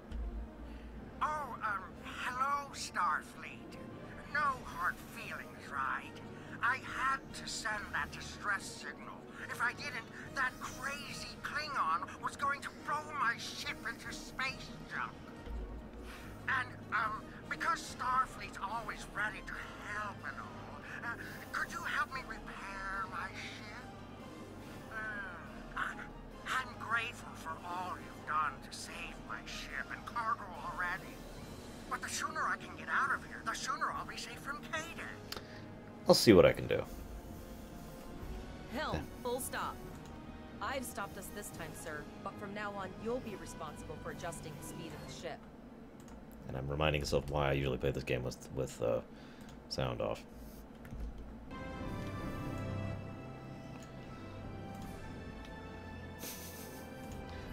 So let's scan the freighter, because we're close enough. Looks like she just needs 3 or 4 warp induction coils. We have plenty of those to spare. Okay, we'll beam them over.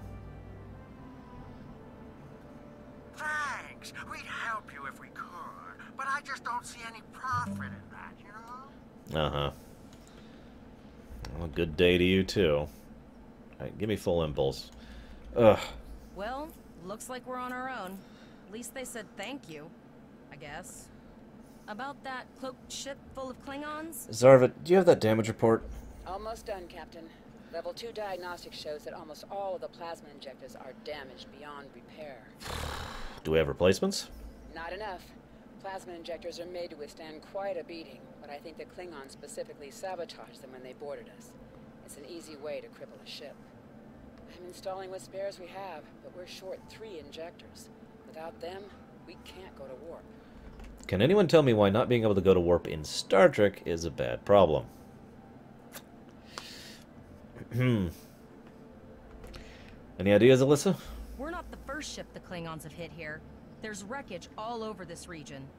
I can scan the derelicts and see if any of them have intact plasma injectors. Do it. By which I mean I have to do it.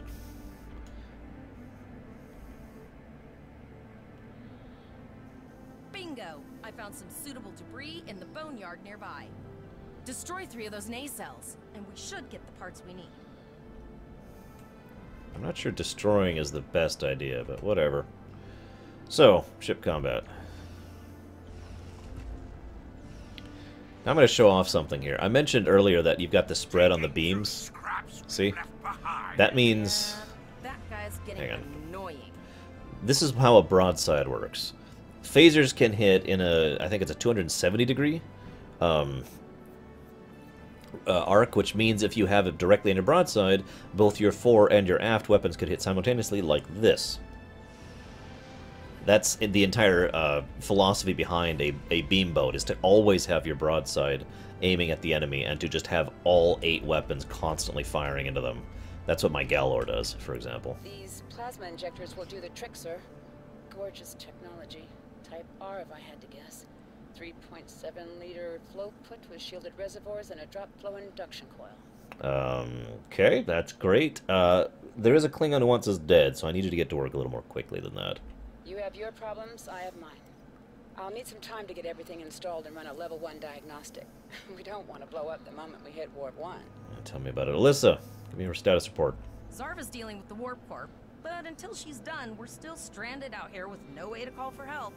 Oh, don't forget the cloaked Klingon battlecruiser. It's probably making repairs faster than we are. Is there any chance we can figure out what's actually jamming our comm system? Of course we can. We're the class of 2409. Tevrel has been working with the engineers, and they've pinpointed the locations of several Klingon signal jammers. That's what blocked our communications during the ambush. I recommend that we destroy the jamming satellites. We'll be able to get a call out to Starfleet then. Nah, let's just leave them there. Let's just kind of roam around. Incapable of... Yeah, anyways. I'll stop being a jackass. So now you watch at the top of my screen. That's their shield status. Notice as soon as we got their shields down, they went down. That's generally how most combat will go. You'll spend most of your time getting their shields down, like that. And again, phasers and energy weapons in general are better at taking down shields. And you notice I'm doing something on purpose here. This is an old strategy. Basically, you fire your torpedo early because their torpedo has travel time. And then you're hitting it with phasers the whole time, so by the time the torpedo gets there, takes it out in one shot. Oh, crud. Give me a high-yield torpedo. In the face. Long-range communications are operational, Or sir. it Shall I could send the run. distress signal? Frickin' cowards. Yes. Distress. Help! Yes, it does, Sterling. Help! Klingon ship took some real damage. I'll bet she's leaking plasma all over the place. You might be able to use that to find them. Do it. Understood. I'd rather not die to Klingons on my first day. Got it. I can trace the plasma signature right to the source. All right. I'll send the source of the plasma signature to navigation. It will show up on the map. Make it It's so. pretty far out, sir. We should use the ship's full impulse power to reach it. This will temporarily take power from other systems, but vastly improve our speed. Once we drop out of full impulse, the power will return to other systems. So, oh, just a comment. I meant what she just said is relevant. I'm going to show this off a little bit. So we go to full impulse. Watch my energy distribution in the lower left there.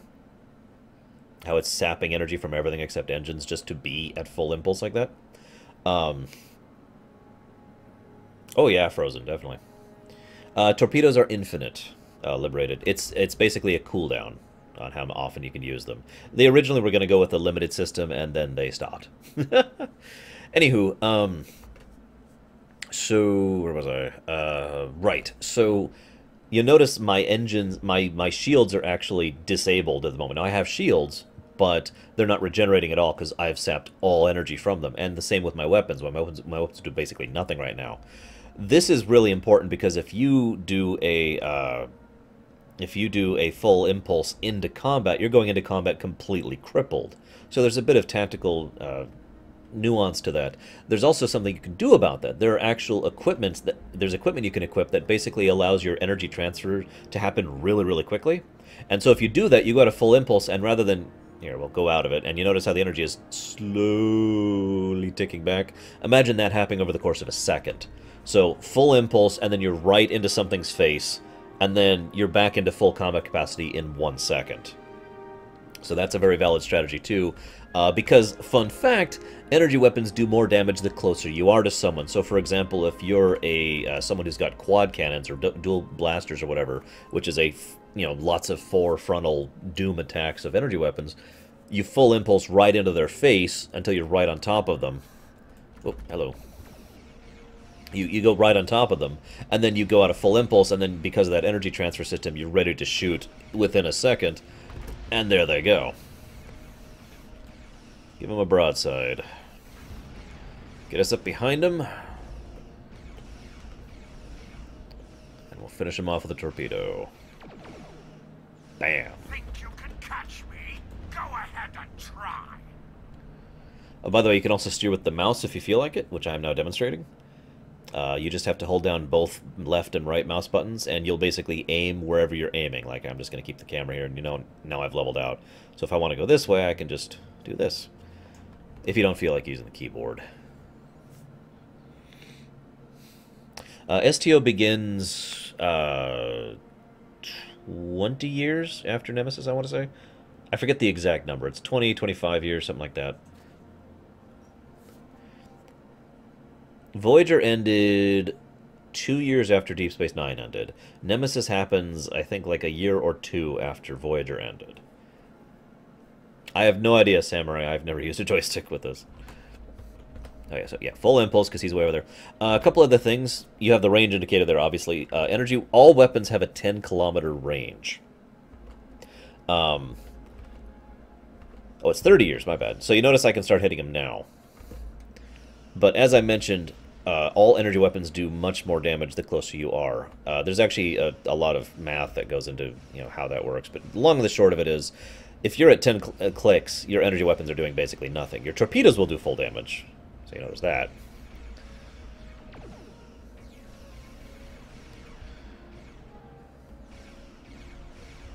Now, here's another fun fact I'm going to try and show off. You see how I just took a lot of damage there? Well, okay, I didn't take that much, but I took damage there. That's because ship explosions do damage. That's something that actually got me killed a lot when I first played this game, because I'd be right in their face, maneuvering, kind of like I'm doing right now, and then they'd explode. There's always a first explosion. Well, okay, in this case there isn't, but there's two explosions. There's a first explosion and a second explosion. You saw it on the other ship. The second explosion hurts. In some cases, it can just plain kill you. So, fun fact, I mentioned there's 3 dimensions. There's not full 3 dimensions. It's basically a plane with some up and down. That was done deliberately because the very first iteration of STO that these people were working on had full 3-dimensional combat, and it was actually making people sick. It was so disorienting and so difficult for normal players to keep track of a full 3-dimensional space that they scrapped it and went with the band and thing instead. And speaking as someone who's fought in full 3-dimensional space, I kind of get why. Incoming transmission, sir. It is from Starfleet. On screen. This is Captain Volok of the USS Renown. Do you require assistance? Yes, sir. We were ambushed by Klingon marauders. A Klingon captain would have to be very bold to travel this far into Federation territory. Where is Captain Taggart? He was captured and taken to the Klingon ship. They killed him after he ordered us to fire on his position. And did you follow his orders? Yes, sir. So, I take it you are in command now? Yes, sir. Very well. We will escort your ship to Earth's space dock. What about that Klingon bastard who killed Captain Taggart, sir? He's still out there. And if he reveals his position, he will be dealt with accordingly. Until then, you are to set a course for our position. Renown out. Yes, sir. We want revenge! Yeah, I love some of the skyboxes and otherwise areas you can fly through. Wait until you fly through fluidic space, Liberated. That's all I'm going to say there. Kind of Sterlings, especially if you play a Klingon. Miranda in a modern would be like a PT boat. Shadow.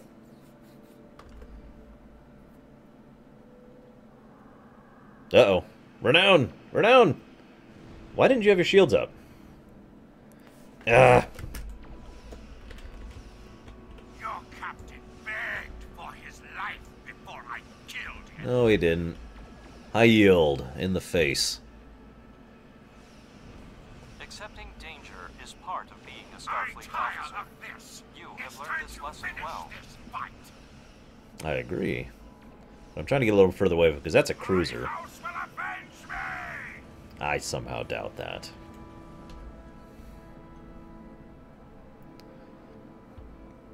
The Renown will escort you back to Earth's space dock, but first we must inform the USS Kittimer that...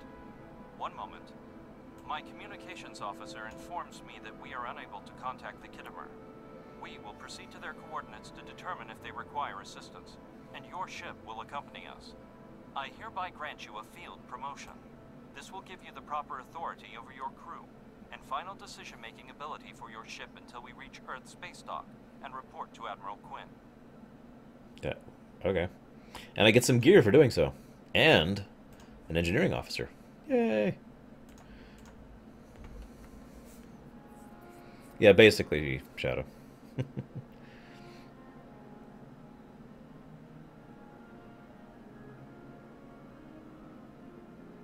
Oh, what? Can I show off sector space finally, or am I still on rails? I think I'm still on rails. Oh, no! Okay, so this is the new sector space. This is brand new, and I love it. Like I said, it used to be all sectored out, but as you can see, I have all of the beta... I could go to Romulus right now if I felt like it. But there's one place I want to show off. But they added this new tech, which is really cool. Now, this is... It's the same controls as in normal space. It's just now we're traveling at warp. See? That's the Pollock system. Now, this new tech is the systems. Now, instead of the way it used to be, which I don't even know how to explain, like, okay, you can see... I see the Unis system over here. Let's go fly over to the Unis system. At warp 5 or whatever we're doing. Yeah, we're doing warp 5. You do get faster in sector space as you upgrade your engines, for everybody curious. Hey, Marley. So we're going to head over here. It's like 7 light years away, so it's going to take us a few seconds. We're kind of slow because we can only go warp 5. My Galor can go a lot faster and has a transwarp drive, so it can go even faster than that. So you notice as we're getting closer, more details are popping in, and we can actually see the stars, and there we go, and now we're starting to see planets, and now we're seeing the planet orbits. It's just a lovely little detail as you're flying through the galaxy, and notice as we're getting even closer, the stars themselves are getting more detailed. It's just nice little touches that really help flesh out the sector map and make it really a treat to fly around in. Now, all the actual action occurs on planets, or systems, or excuse me, or stations. So, for example, if I wanted to go onto this planet, I would have to go over to the planet, but I can see the planet, so you get how this works here. I love this new map, though, I really do, but I want to show off... Wow, I'm way down here. I want to show off one thing, because this is really important for anybody who is a Star Trek fan. So you're going to have to be patient with me as we head north for a bit.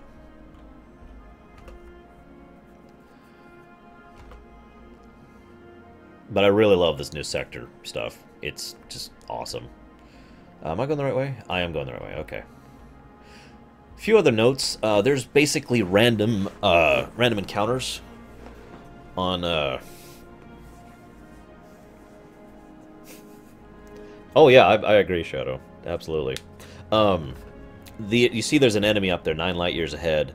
They're basically random encounters. They give decent loot, good amount of X. They're basically just for fun. And yes, all the codex entries are either voiced by Leonard Nimoy or Denise Crosby. I don't know what the new stuff is voiced by. Alright, there's Vulcan over there. I'm sorry we're so slow. Like I said, we're kind of on a slow ship here. There's also LFG for instances. It's you know, like dungeons are in World of Warcraft, but it's kind of different from that. It's kind of hard to explain, to be honest with you.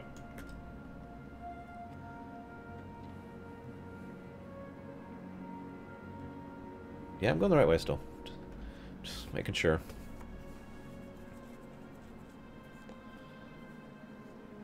I think Nimoy still does the Klingon voice acting. I don't, and I'm pretty sure it's Crosby who does most of the Romulan voice acting. You know, Sela makes it. Sela is a much more major character in this game than she ever was in the shows, by the way, which I think is a good thing. The fact that she's a major character, I should say. There's Vulcan. The actual planet Vulcan right there. Nice little touch. You notice how I mouse over it, it says team members here, 0. You can actually see where all your team members are basically at infinite distance. It's a good way to help group up. Ah, here we go. There's Andoria. Oh, sure, Samurai, why not? Give me a minute, Shadow, and I'll switch to my Klingon.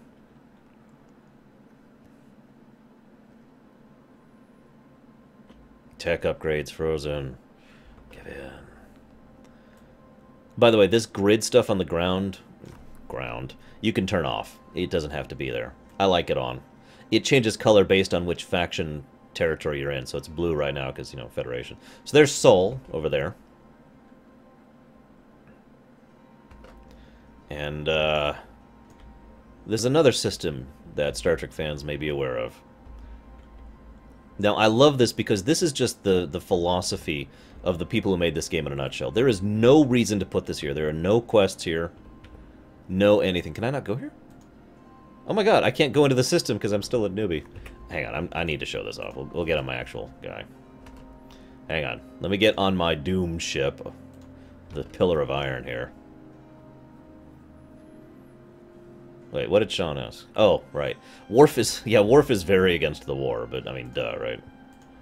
And yes, Worf is still alive. A lot of characters are still alive and still active. They're also voiced by their original voice actors. In almost every case. In fact, I think they don't show any character from the show unless they get the actor involved. They recently got McNeil to voice Tom Paris. He's the most recent addition. My fully Borgified Galor. What?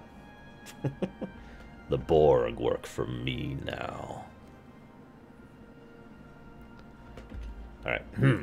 Slightly faster ship here. Where am I? Where's Sol?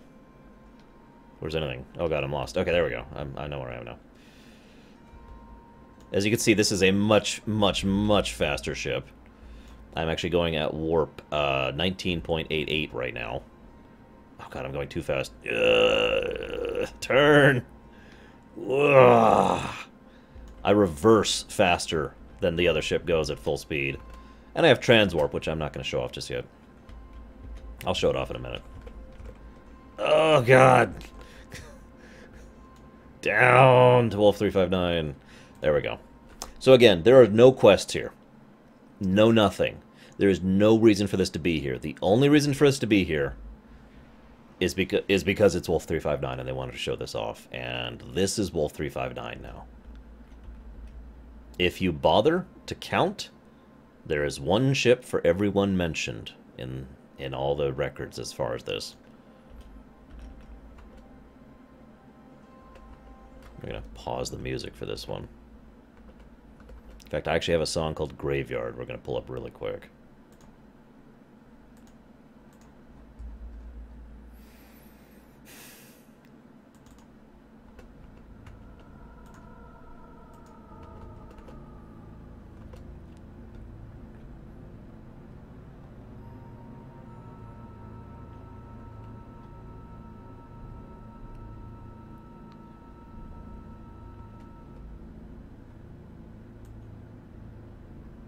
There's even pieces of the cube still here for the damage they did manage to do to it.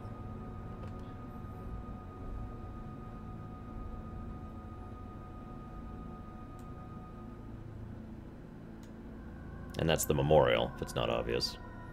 It's basically a space station. You can't go on it, but... new scale, Sean. New warp scale. Because it was getting tiring doing warp 9.999999 after a while. Actually, I used to be able to tell you where the Melbourne is, but I can't remember right now. It is here. I just don't remember where. I'm sure if you looked it up, someone else could tell you. So yeah.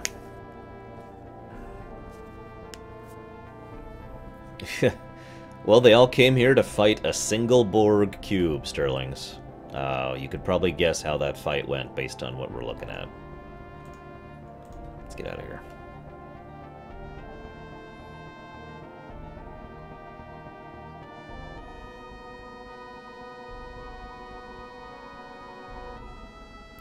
I'm going to briefly show off Transwarp Drive, which I have. I gotta set my course here.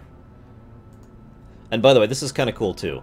As you notice, I can just steer in space, and that's what I've been doing. But if you feel like being lazy, well, I want to go to New Romulus. Set a course. Just double-click it. Bamf. See? And it heads there. I guess I do not have it pre-ordered, BRW Ghost. If someone donated it and wanted me to stream it, I guess I could. So this is Transwarp Drive. Watch my warp drive. I'm going 19.88 right now. Transwarp. I am now going warp 31.24, which is a lot faster, basically. And we are now zooming across the galaxy. The funny thing is, this is basically in canon. That's Earth. This is Romulus, and we're about to cross this in a matter of minutes because of the warp speed we're going. On the new scale.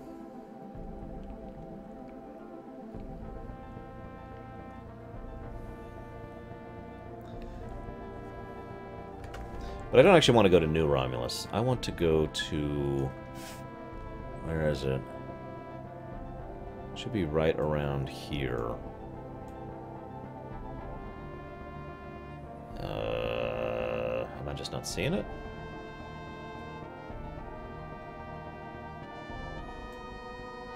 Where are you? Whoa, whoa. We just shot past New Romulus.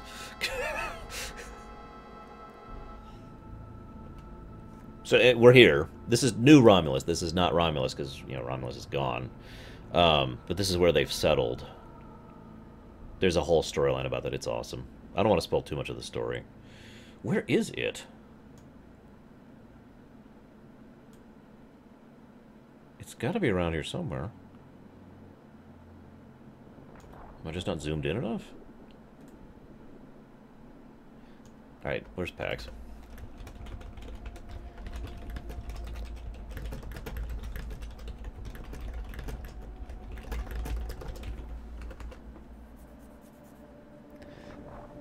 And yes, I just hit a star. Accidentally.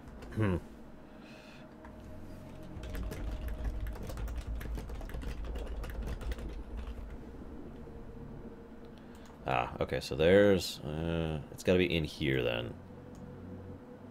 Rockcloth, maybe? Let's just head this direction.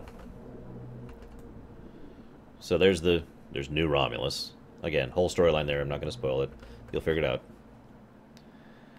No, BRW Ghost. A whole quadrant. I mean, in game terms, you can see the beta quadrant there and the alpha quadrant there, but if you could see this up here, this is what a quadrant actually is. In fact, this blue part is the actual in-game space. You'll notice it's not actually a cube. Oh, I agree, Marley. STO's story is pretty much what I love about it. Okay, so let's go back to the... I'm trying to find a specific system, if you guys are wondering. Oh yeah, then there's the Foundry, which I haven't even talked about yet, but I will. The Foundry is awesome. Okay, so there's... Whoop, whoop, whoop, don't hit the star, don't hit the star.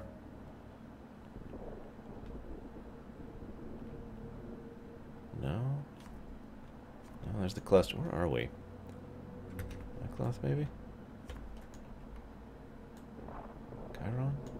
God damn it. Okay, hang on. I gotta look this up now. This is gonna irritate me. Not that I'm aware, Sean.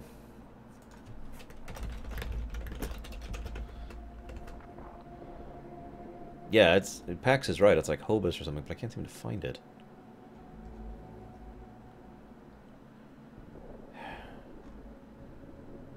Blah. Blah. Blah.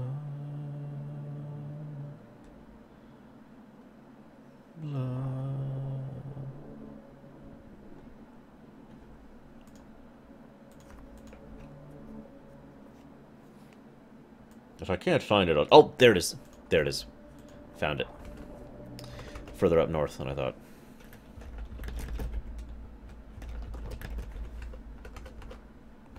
By the way, you can get this on Steam. I just get it on Arc. It's not like it matters. I also play Neverwinter, so there's that.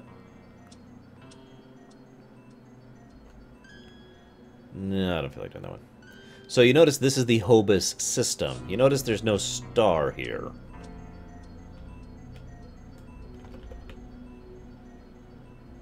Can anyone guess why? Now what I'm actually looking for is going to be right around here somewhere. There it is. Right up here.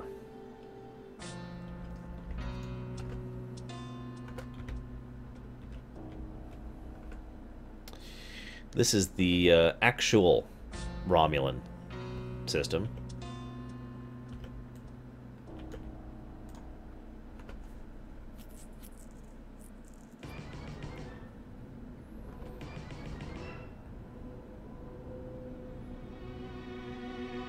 Yeah, I saw that, by the way, Samurai. Woo! As they say. So this is one of those things. I talked about how this story was incorrectly displayed in 2009 because it was always intended to be followed up in a TV series, which never happened. STO took that thread and went with it. See, the thing is, everyone keeps talking about how the star went nova, but that's not actually true. I mean, the star did explode, but supernovas don't do what that did. So this here is all that's left of Romulus.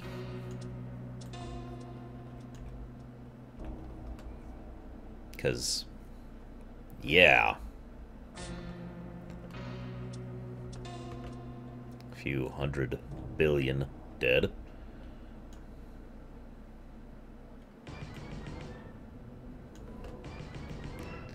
Now, I want to point something out, okay? Because this is really important. Now, this is a plot point. I'm not going to explain it, but all I'm going to say is they did explain this supernova in STO properly, in my opinion. Here we are. This is the space sector map, right? There's Romulus, or rather what used to be Romulus.